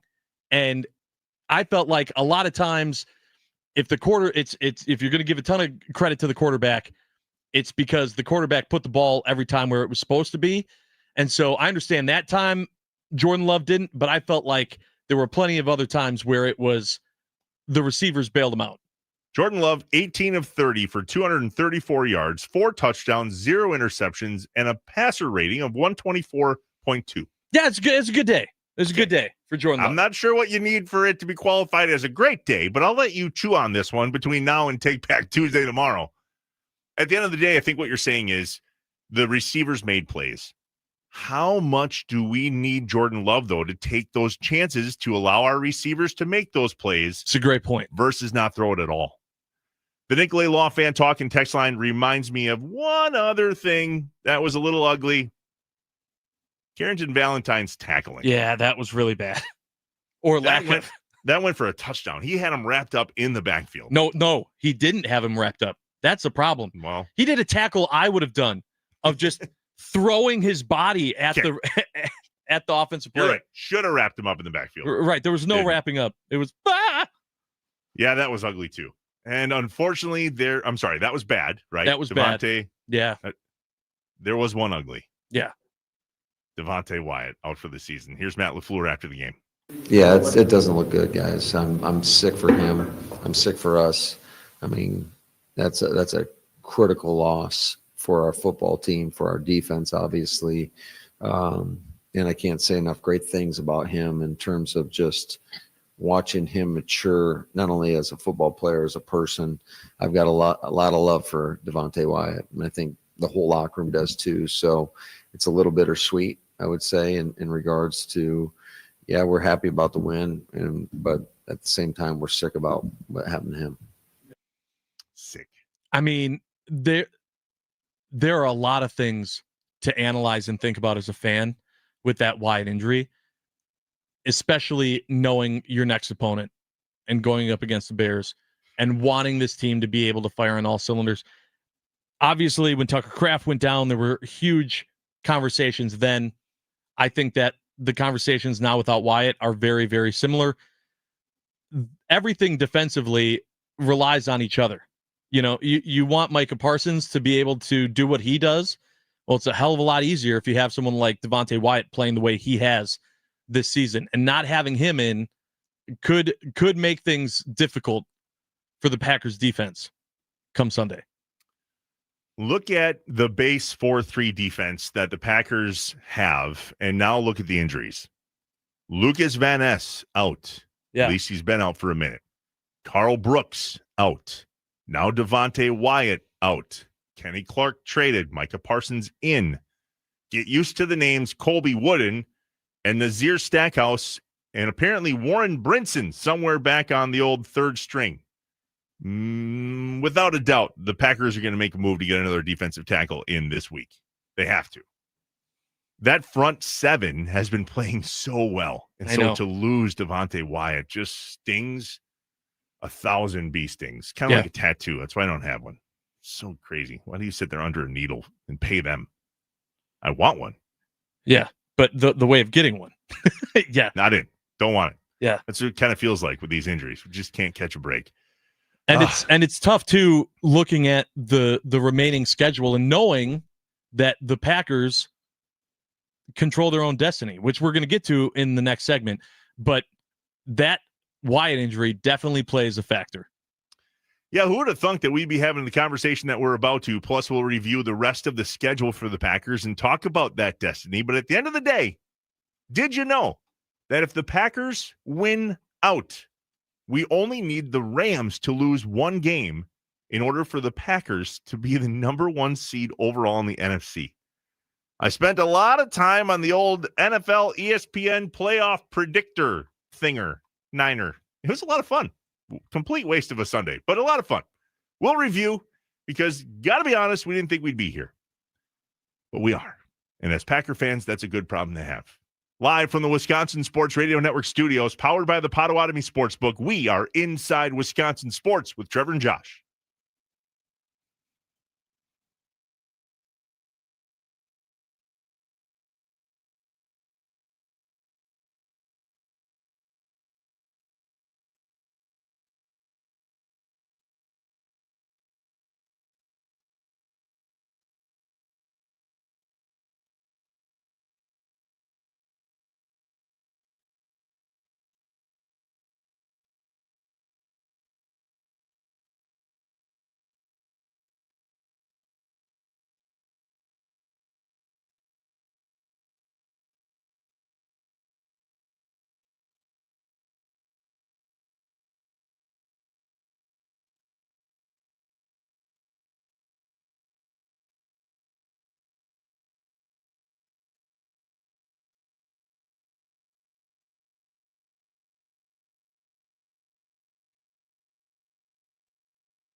Welcome back inside Wisconsin Sports with Trevor and Josh, live from the Wisconsin Sports Radio Network studios, powered by the Potawatomi Sportsbook. Reminder, it's the 19th annual toy drive for Children's Wisconsin and Robin's Nest all week this week. The Wisconsin Sports Radio Network statewide can go to wisportsradio.com to donate online or text toys to 34984. For those in the Milwaukee area, we're broadcasting live the rest of the week. At least Sparky's show is, and obviously we just heard that a number of the other shows are as well. From Blaine's Farm and Fleet on Rawson Avenue in Oak Creek, collecting cash and toys all week long, Monday through Friday, 8 a.m. to 6 p.m. And if you're in the Milwaukee area and you can't make it out to Oak Creek, you happen to be in West Dallas near Natty Oaks, stop by over there, drop off your toy. They'll make sure to get it over to the toy drive for you. The 19th annual toy drive for Children's Wisconsin and Robin's Nest. To learn more and to donate online, text toys to 34984 or go online at wisportsradio.com. Let's kick off Christmas the right way. December 1st. I know. It's crazy. I feel like it's the old man saying of like, wow, that year went really fast. Yeah, it did. Yes, no faster than any of the other years we've been blessed to be alive with. But the older you get, Josh, it feels like it. It always feels like it. What's the saying? It's days go slow, but years go fast, or something like that. It's true. Something like that. This Packers season has gone very fast. True. At least that's what it feels like. And here we are at 8-3-1, and we can control our own destiny. So I did this off the top of my head yesterday, Josh. I know you have the schedule in front of you. I do not, because I think I have it figured out. Okay. We're home against the Bears. Then we go to Denver. Correct. Then we are at Chicago. Correct. Then home against Baltimore. And then at Minnesota to finish the season. That is correct. Well done. Thank you. So what do you think about the rest of the schedule? Because if we can beat the Bears twice, which I think are going to be the hardest games, although Denver looks insane. And if you don't think coaching matters in the NFL, did you watch that game? Denver Broncos. Did you stay up and watch that game last night? No. Oh, let me tell you. I complained on the show about I don't know what's happened with me because I used to always watch the one-off games. It didn't matter if the Packers weren't in it. I watched that game. That was a damn fun game to watch. Obviously, I had no reason to pull for one team or another. I was kind of pulling for Washington to win just because I knew the Packers were going to be playing Denver, but it doesn't make a difference at all. Incredible game, went to overtime. And Washington had a chance to win or to win because they were going for two to win the game, and it was blocked. The pass was blocked and hit down, and just an incredible game. Denver still looked beatable. All these teams that the Packers have been up against look beatable. I still believe that the Packers are the only team standing in the way of the Packers. And they're going to have the opportunity to show that against the Bears. Twice. First one this weekend got flexed, remember, 3:25 start on Sunday at Lambeau Field. And then off to Denver, which is not an easy 1-2 punch. Mm-hmm. Then at Chicago. So it almost gets worse. At Denver, at Chicago, then back home to close out the home schedule, at least before the playoffs. But it blows my mind if you spend any time, which I did, on this ESPN NFL predictor, playoff predictor. You can choose the games each week and see how the playoffs stack up. It's something when you really sit to break down the Packers' schedule and who their opponents play, plus what the NFC North looks like. People have been saying all year that the NFL feels wide open. It really does. Someone on the Nicolay Law Fan Talk and Text line at 414-677-1250 just said that they're not worried about the Rams. It's the 49ers on the rise that they're putting it together at the right time. True, and if the Packers win out and the Rams lose one of their games, and Josh, I'm telling you, man, I spent some time on this thing. Now, this is 99% accurate, okay? So you're saying there's a chance. Yes, I am. According to my research, if the Packers win out and the Rams lose just one of their games between now and the end of the season, the Packers will be the number one seed in the NFC heading to the playoffs. The reason that I spent so much time is because I was massively annoyed by Mike Greenberg's text/tweet, which said, If the playoffs start, why do I do that with this voice? If Yeah, the playoffs start today, if the playoffs started today, which was yesterday, the Bears would be the number 1 seed in the NFC. Correct. First off, gross. Yeah. Gross. Ugh. And secondly, I wanted that to not come true. So I pulled up that NFL playoff predictor and figured out all the different scenarios. At the end of the day, it's up to the Packers. The Packers can 100% foil that. Yeah. Now, the Bears will still make the playoffs, which, by the way, there are things that could happen that would keep them from making the playoffs, which I think is kind of fun. Like, it's not unplausible for them to miss the playoffs. But that's how wide open the NFL is right now, and specifically on the NFC side, and specifically in the NFC North, it's really close. That win against the Lions was massive for the Packers. It was huge, but also this game, like anyone who thinks, okay, there's still, 4 or 5 games left for the Packers, this game against the Bears at Lambeau is ginormous, okay? Because just as easily as the Packers controlling their own destiny to be the number 1 seed or for sure take the North, they could just as easily be out. Right now, those wildcard teams are Seattle, Green Bay, and the 49ers. It's wild.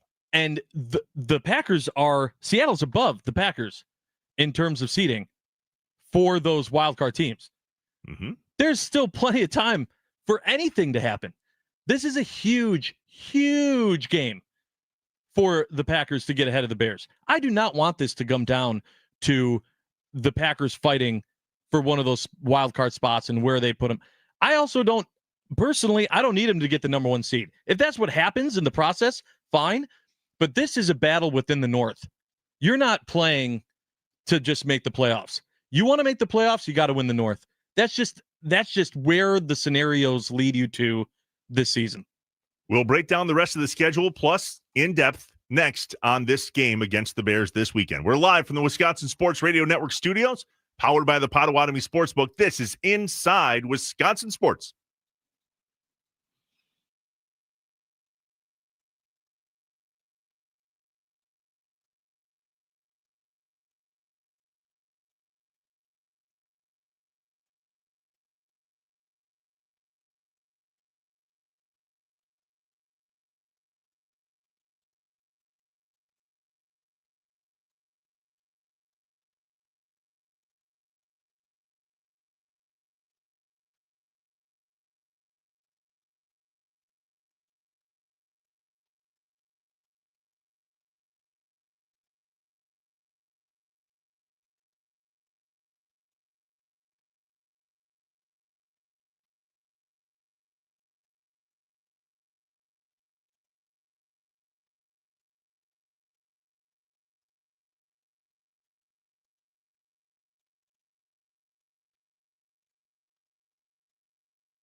I am an eternal optimist. So please, God, don't tell me that you're an eternal pessimist. I like to say I'm a realist. Oh, great. We're going to get along great. This is going to be great. This is Inside Wisconsin Sports with Trevor and Josh.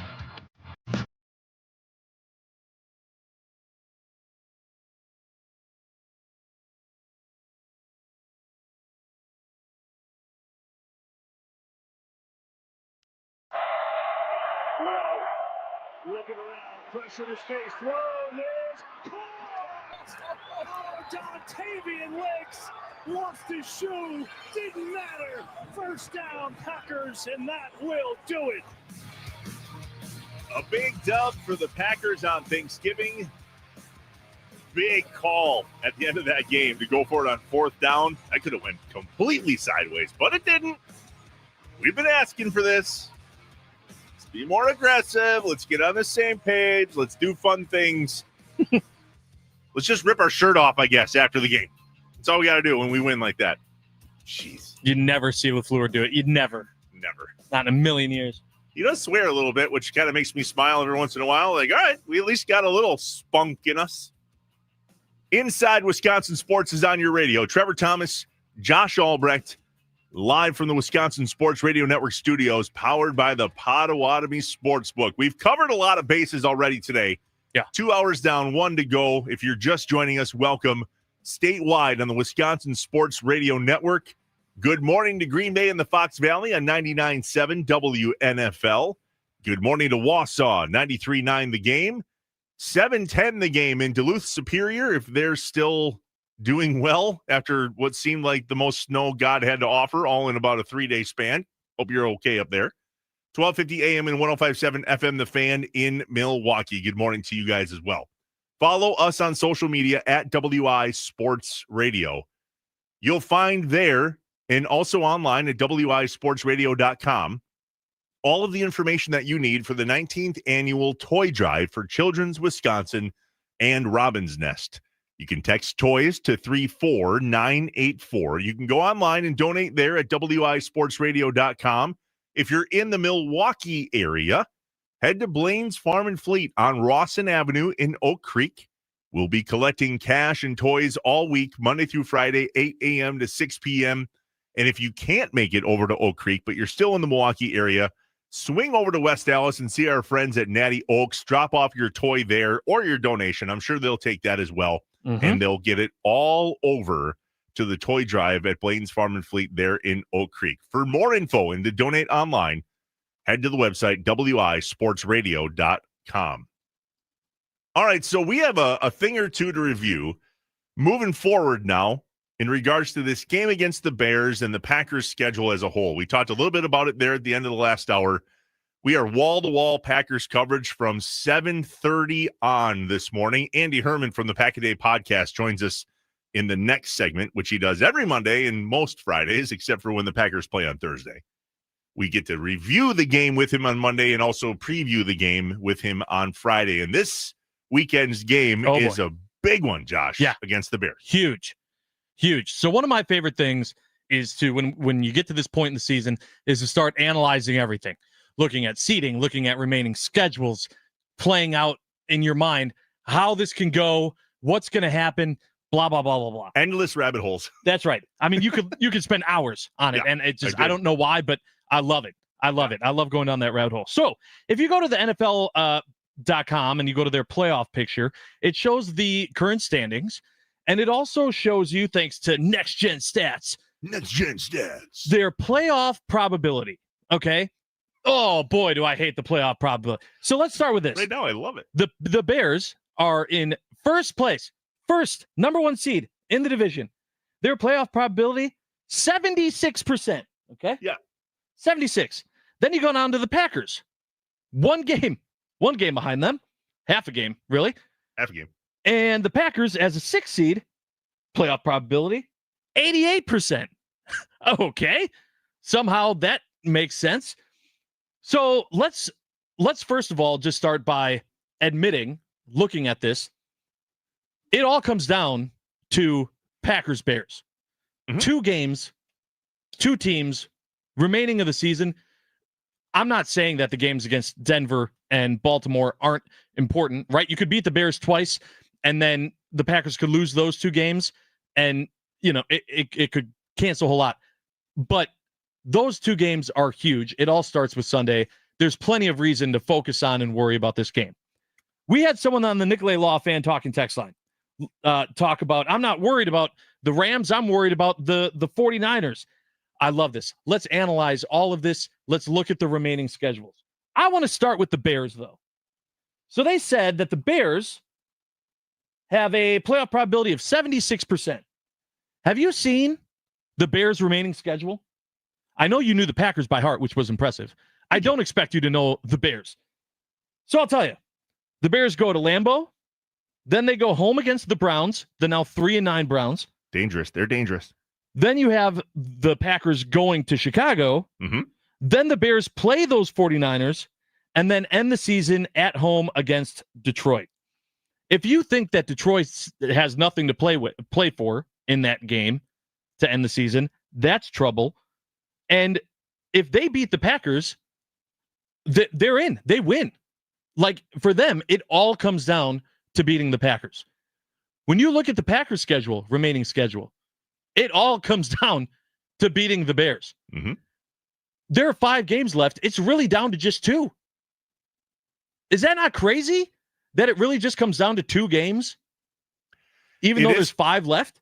Yeah. So here's what I love about you pulling up these next-gen stats. Let's start here.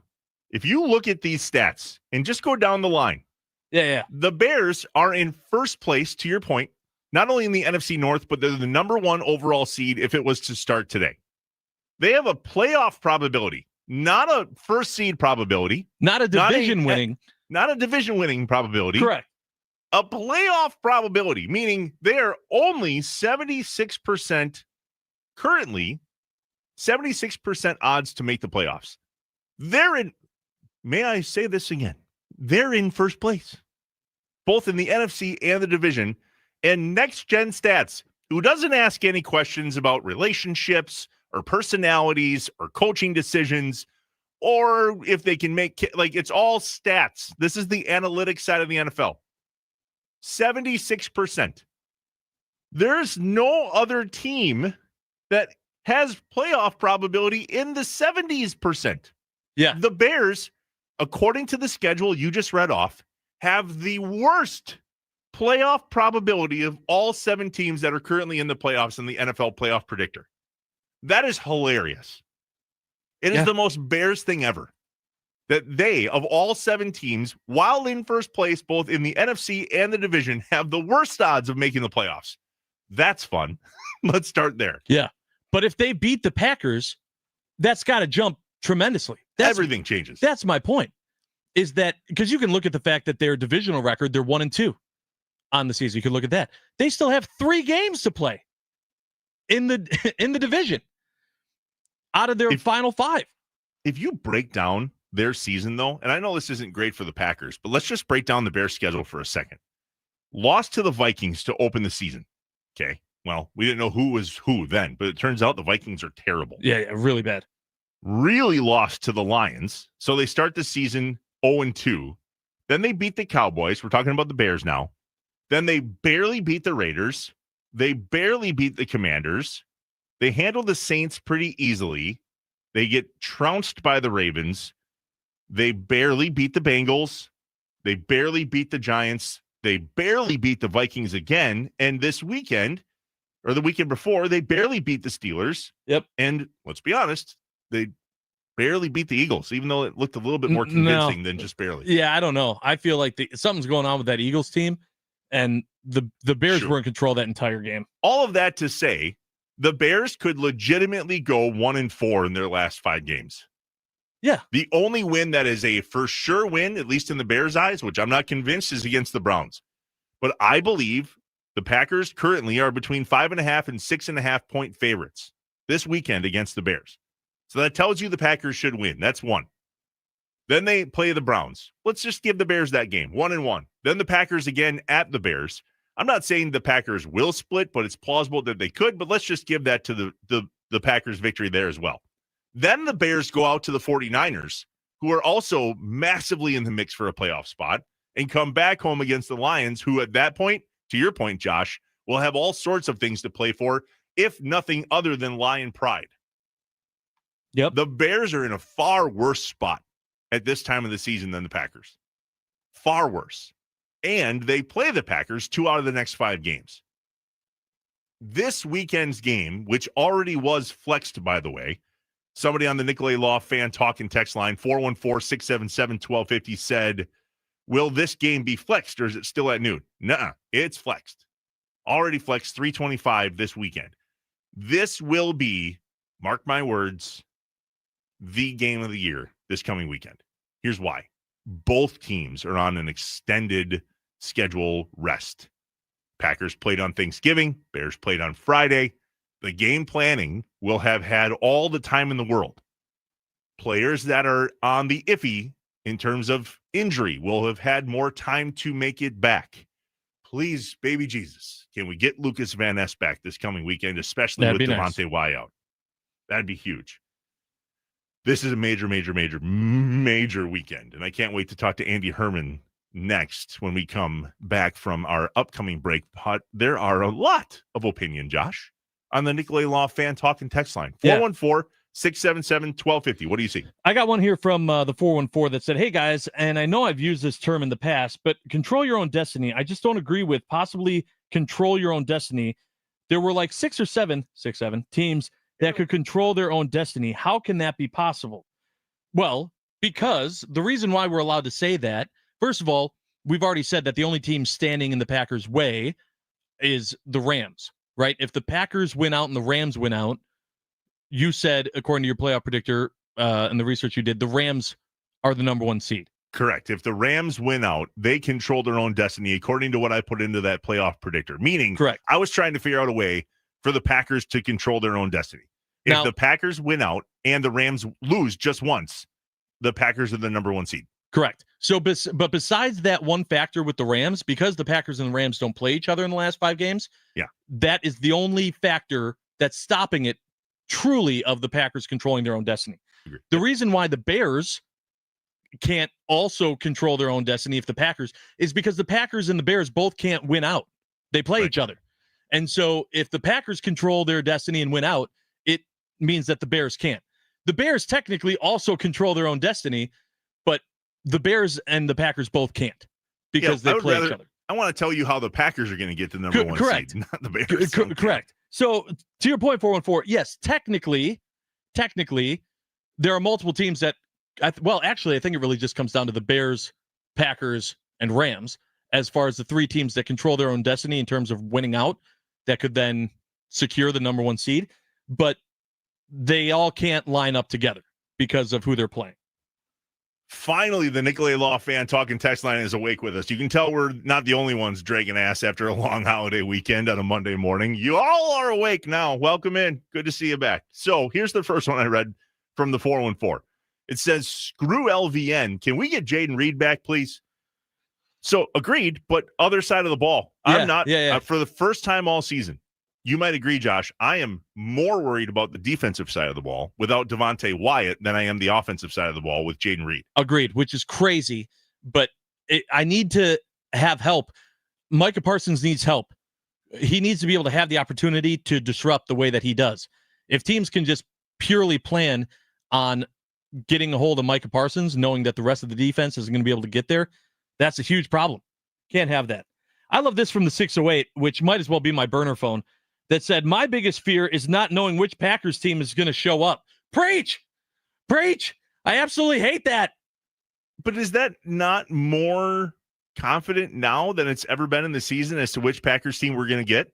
Well, this is what I said when I was playing this all out with Rami on 9 to noon on Friday, on Black Friday, is that the Packers he asked if that was a statement win. And I said, I'm not going to call it a statement win because it's the Packers being exactly what this Packers team has been all year. The Packers went up against a good Lions team, and they performed better because they played to their competition. So going into that Bears game against the Eagles, it was, we're going to find out, is this a good Bears team or were the Bears paper tigers? Well, the Bears took care of the Eagles. So I'm going to say the Bears are a good team. I hate saying it, but it's true. If the Bears are a good team, then I expect the Packers to play to their competition because they have all season long. Yeah. And so I'm not expecting the Packers to have a bad game. I'm expecting them to play to their competition, and I hope that the little things that need to go right for the Packers. The 715 says they missed the morning mind dump, so I'm going to hit you up now. The highlight that we played reminded him of this. If LaFleur was going to go for it on fourth down, no matter what, why did he throw it on 3rd and 3? The risk was insane because if it's incomplete, the clock stops and the Lions still have hope. And that's what happened. Clock management, LaFleur struck again. Turns out it didn't matter, but the guy boggles my mind. And that's right to what the 608 said in regards to which Packers team is going to show up, which Matt LaFleur is going to show up too. The Matt LaFleur that apparently has a wheelbarrow in front of him to carry his you-know-whats, or the one that's literally scared.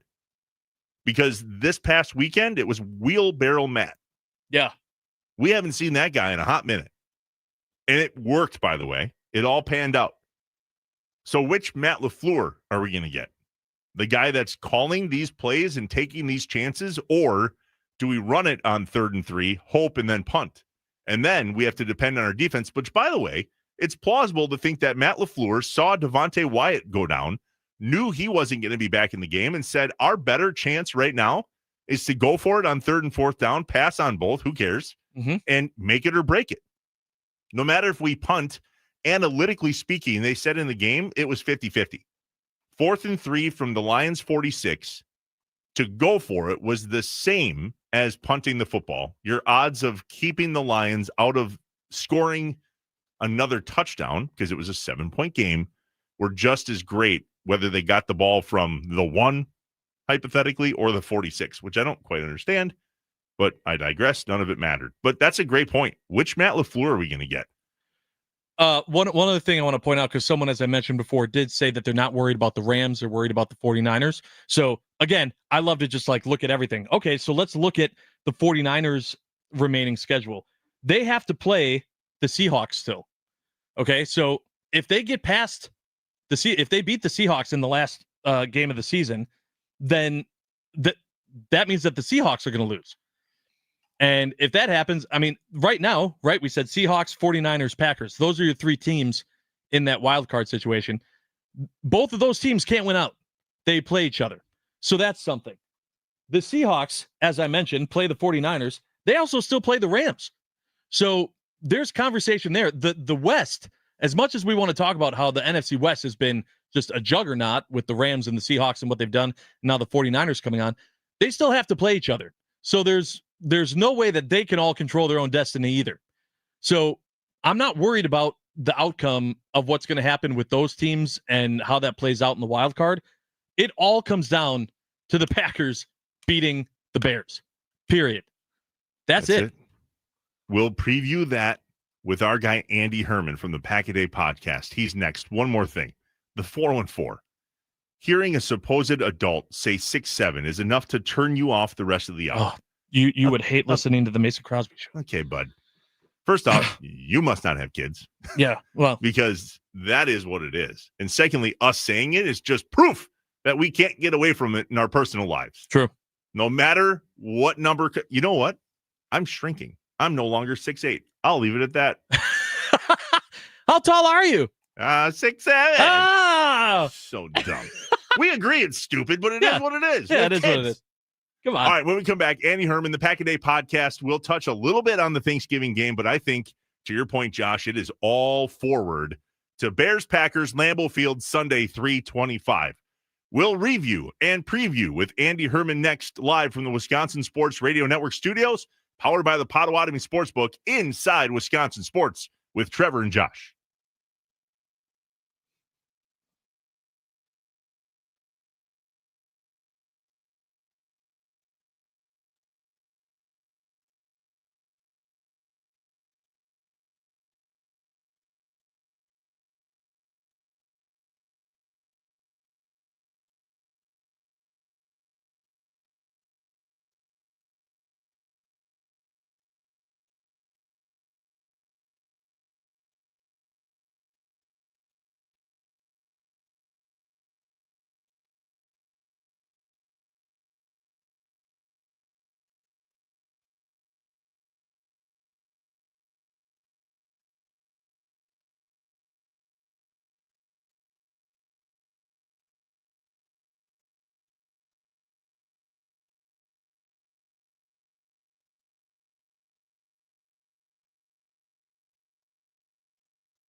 Welcome back, Wisconsin, Inside Wisconsin Sports with Trevor and Josh, live from the Wisconsin Sports Radio Network studios, powered by the Potawatomi Sportsbook. A big week here at the Wisconsin Sports Radio Network, the 19th annual toy drive for Children's Wisconsin and Robin's Nest. Donate online now at wisportsradio.com. You can also text toys to 34984. If you're in Milwaukee anytime this week, 8 a.m. to 6 p.m., the Wisconsin Sports Radio Network will be there at Blaine's Farm and Fleet on Rawson Avenue in Oak Creek, collecting cash and toys. And if you're in Milwaukee and can't get to Oak Creek, swing over to our friends at Natty Oaks in West Dallas and drop off your toy and or donation there, and they'll make sure they make it over to the toy drive. We'll chat with Sparky coming up in the next segment, the 19th annual toy drive for Children's Wisconsin and Robin's Nest. It's a huge deal to Sparky. He's been doing this sucker for almost 20 years. Yeah. Literally. Big deal. Huge deal. You know who else is a big deal? Who's that? Andy Herman. The Pack-A-Day podcast at Andy Herman NFL on X. All right, Andy, we can spend a few minutes revisiting Thanksgiving. How are you? Good to see you. How was your turkey? Blah, blah, blah. Oh, my God, the Bears. But first, all that stuff on Thanksgiving. Yeah, you thought I had turkey on Thanksgiving? Are you unfamiliar with my game? I know better.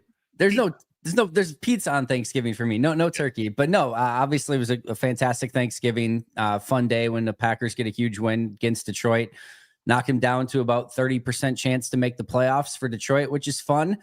They're on the outside looking in, and meanwhile, Green Bay getting set to face Chicago with a chance to pull ahead in the NFC North and go up quite a bit in the standings. So now that it was an awesome week last week, and we get set for a very, very fun week with Chicago and Green Bay coming up this week.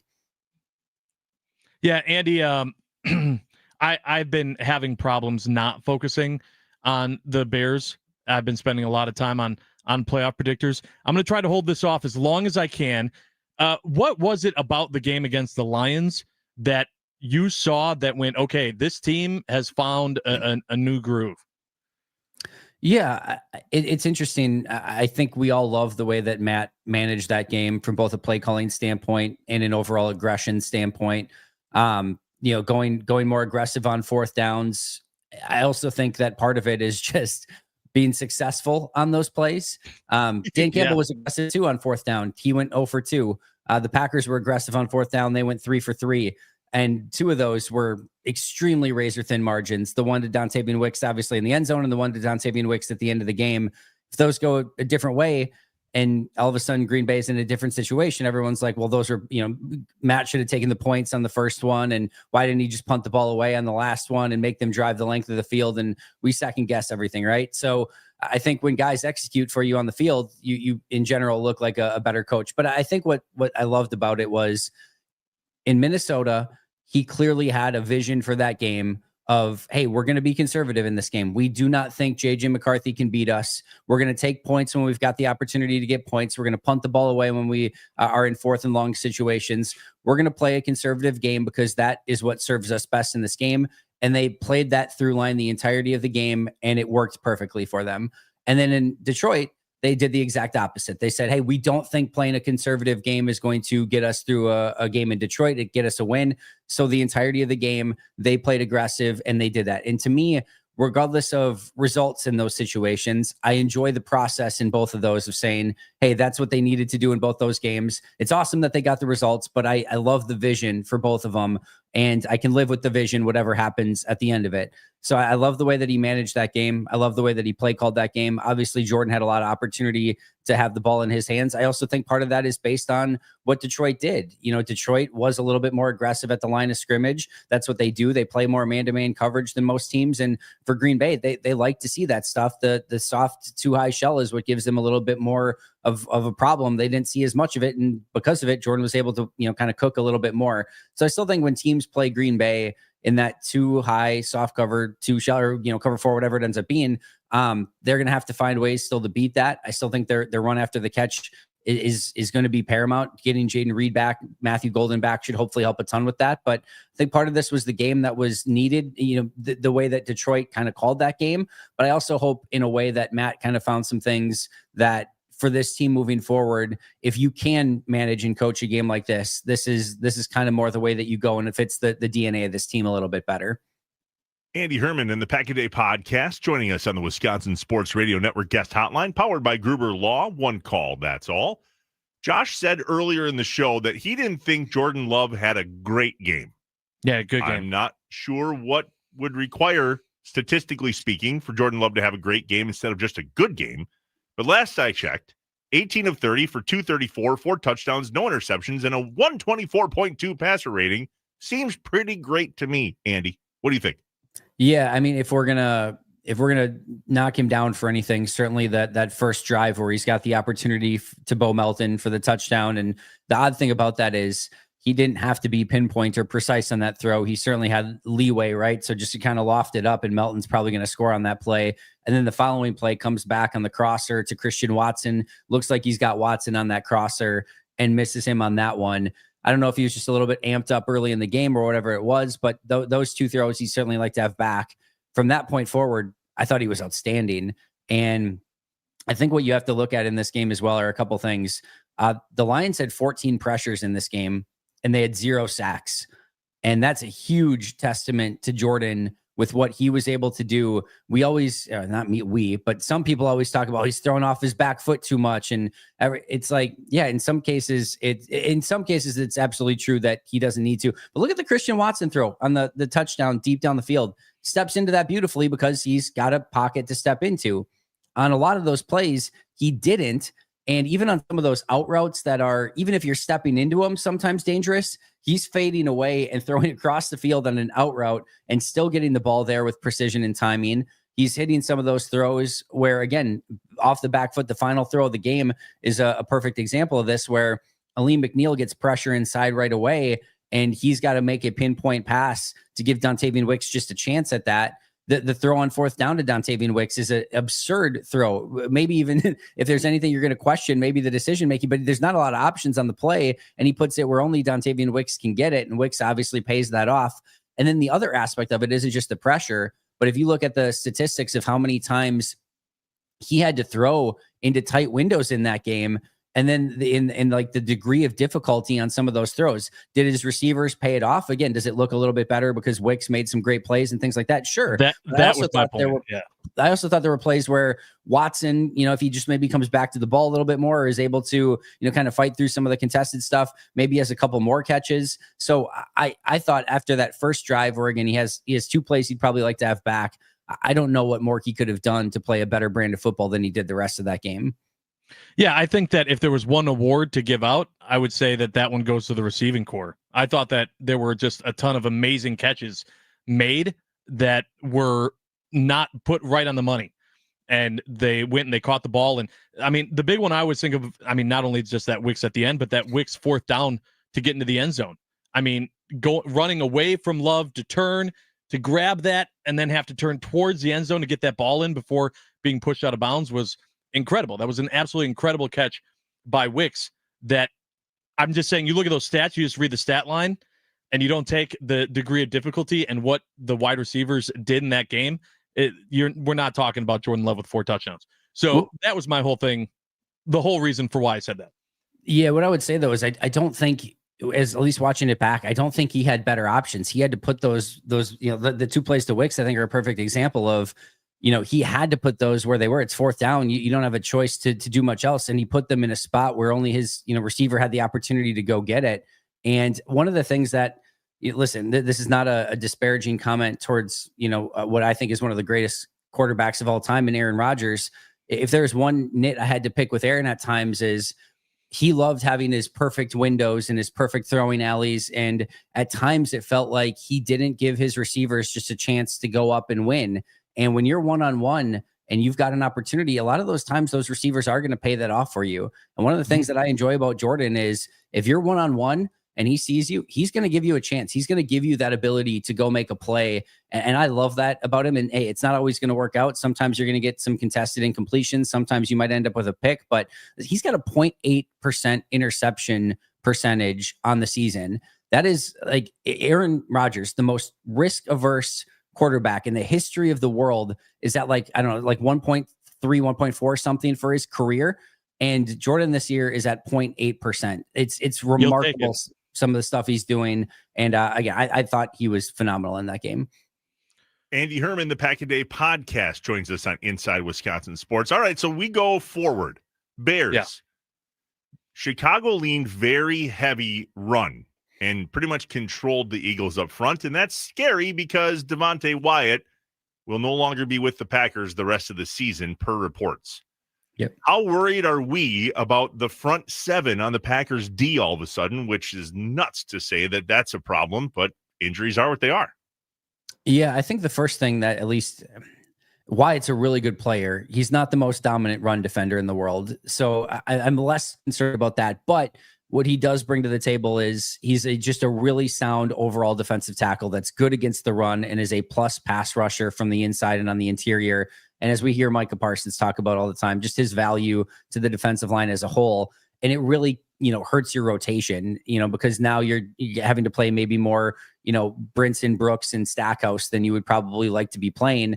And if we're being totally honest too, this was a defensive tackle room that was built about a week going into the season with Kenny Clark and Devontae Wyatt expecting to be the top two players in that defensive tackle room.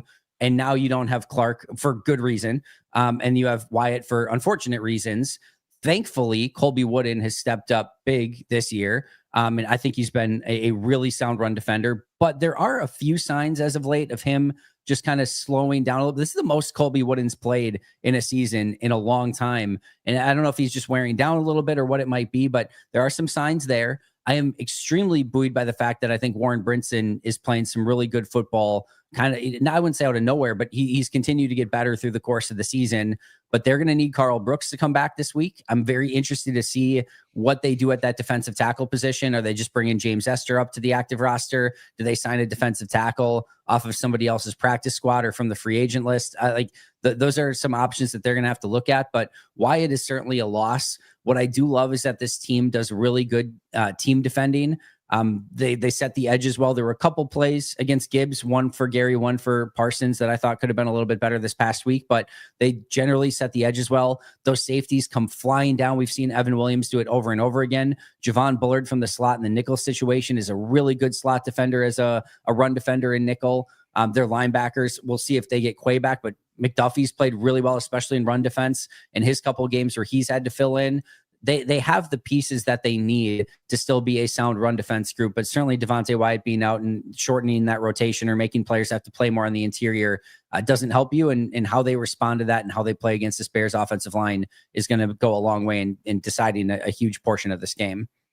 So obviously we're going to talk to you on Friday too, kind of previewing Packers Bears, but focusing on the Bears Eagles game, because going into that game on Black Friday, I feel like a lot of people were using that as the test to see, all right, is this Bears team legitimate, or have they just gotten lucky looking at how they won a lot of their games early on in the season? Did your opinion of the Bears and how you feel as a fan and someone that analyzes the Packers change going into this game, or how the Packers need to look at this game based on the Bears and Eagles game on Friday? Yeah, it did a little bit, simply because listen, I think Philly is starting to have some real issues of their own. And I think we're seeing that manifest itself week in and week out. So I don't think they're necessarily playing great football. I really wish Green Bay would have been able to beat them at home because of that as well.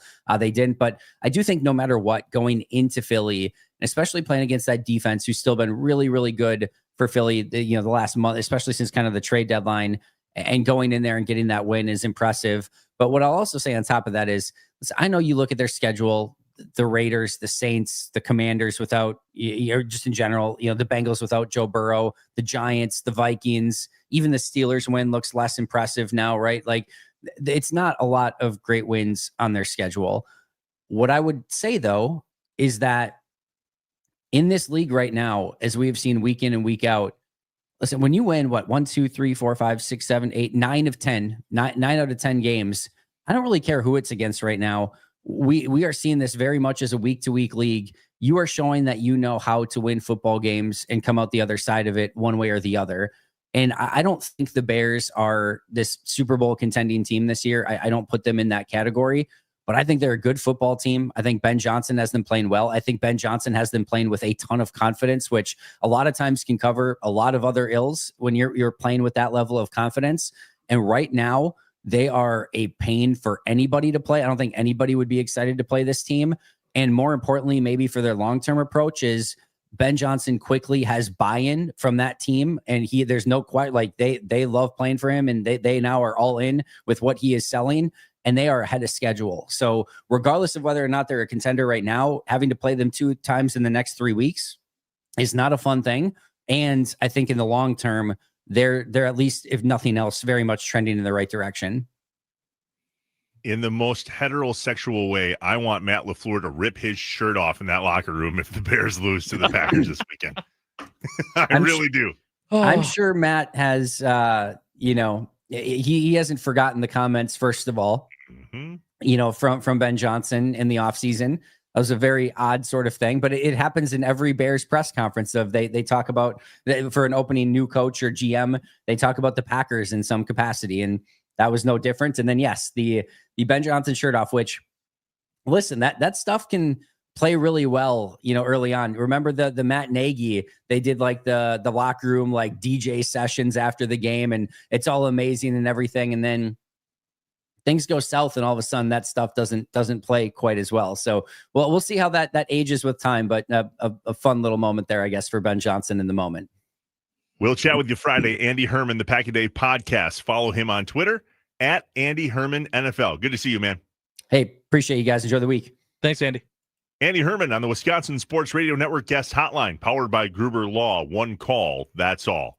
When we come back, what's up, Wisconsin? And there is nothing greater up in Wisconsin this week than the 19th annual Toy Drive for Children's Wisconsin and Robin's Nest. All the info and donating online at wisportsradio.com. We chat with our own Sparky about this very thing when we come back. Inside Wisconsin Sports with Trevor and Josh, live from the Wisconsin Sports Radio Network, powered by the Potawatomi Sportsbook.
Nothing greater is up in Wisconsin this week than the 19th annual toy drive for Children's Wisconsin and Robin's Nest. Joining us on the phone on Inside Wisconsin Sports on the Wisconsin Sports Radio Network, our guy Sparky from Wisconsin Sports Daily. Sparky, this is a huge deal to you this week.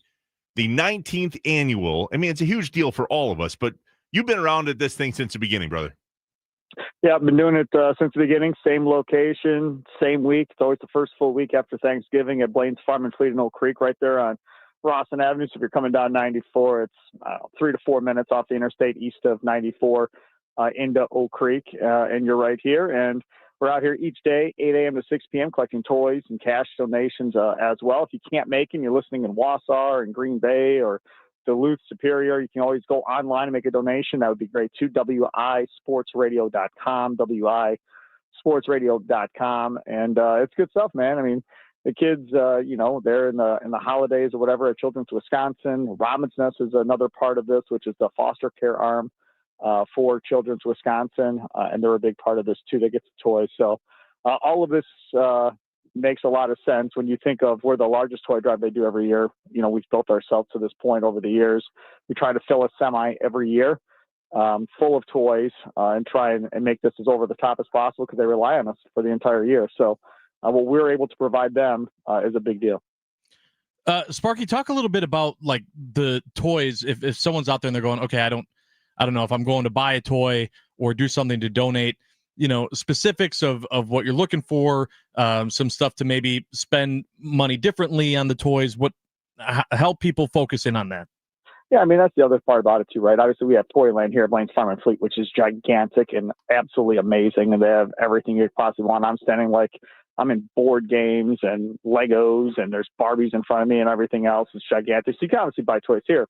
But you don't have to. If you live somewhere else and whatever, you want to pick up toys and just drop them in the box and move on your way, you can obviously do that too. And we're looking for toys and stuff from, very small kids all the way up to teenagers and stuff that teenagers would like as well. So it's a wide range of stuff. Obviously, being here at Blaine's Farm and Fleet in Toyland, there's a lot more stuff geared towards younger kids. There's also teens, that need stuff too, whether that be deodorant or whatever the case may be, or cologne or that type of stuff is all welcome. But for the most part, it's mostly toys that we're taking here. The other thing too that we've taken in the past have been like those Visa gift cards people have bought, and they can use those for the people at the Ronald McDonald House. For families that are in town, because, Children's Wisconsin is used from people all over the state. People fly from Florida, New York, from all over the place to have their kids' surgeries and so forth there, and then they stay at the Ronald McDonald House. So a lot of times we can also take gift cards, which then the families can use when they're in town for their kids' surgery or whatever. So that's another option you can do too. At WI Sports Radio are all the socials, the website, wisportsradio.com, or text toys to 34984. So many different ways that you can donate to this amazing cause, the 19th annual toy drive for Children's Wisconsin and Robin's Nest, all week long in person at Blaine's Farm and Fleet on Rawson Avenue in Oak Creek, or online at wisportsradio.com. So Sparky, you're out there broadcasting live all week, but today is a special day as well, because the rest of the shows here on the Wisconsin Sports Radio Network will be out there with you as well. Yeah, today and Friday, they'll open and close with me, and then I'll be out here Tuesday, Wednesday, and Thursday broadcasting too. So today we have 9 to noon with John Kuhn and Mommy Makloff. Mommy Makloff is here on site today. Then noon to 2, Mason Crosby show with Mitch Thunder Nellis. Mason Crosby will be here on site at Blaine's Farm and Fleet in Oak Creek, as will Mitch Thunder Nellis from noon until 2. And then I'm out here 2 to 5, and then I stay out here each day until 6 o'clock. You'll see me out here every day, pretty much 8 a.m. to 6 p.m. I'm collecting toys and cash. And, the other part about this too is, kids that are in the hospital or whatever else, they'll get a toy if they're having a really bad day, something that can just put a smile on their face, or for their birthdays or the holidays like we're talking about now, or checkout, or a lot of times if you go to a Children's Wisconsin for, whatever, they're sick or got to get x-rays or whatever else, sometimes they'll get toys when they leave as part of that deal too. All of that, most of that comes from toy drives like the one we're doing today. So very, very big deal that we get some donations. Absolutely love it. Thank you, Steve Sparky Pfeiffer. We appreciate you, man. You betcha. Thank you, guys. Thanks for doing what you're doing. The 19th annual Toy Drive for Children's Wisconsin and Robin's Nest. Can't think of a better way to kick off the Christmas season right after Thanksgiving. It's December 1st. Away we go. This season is about giving.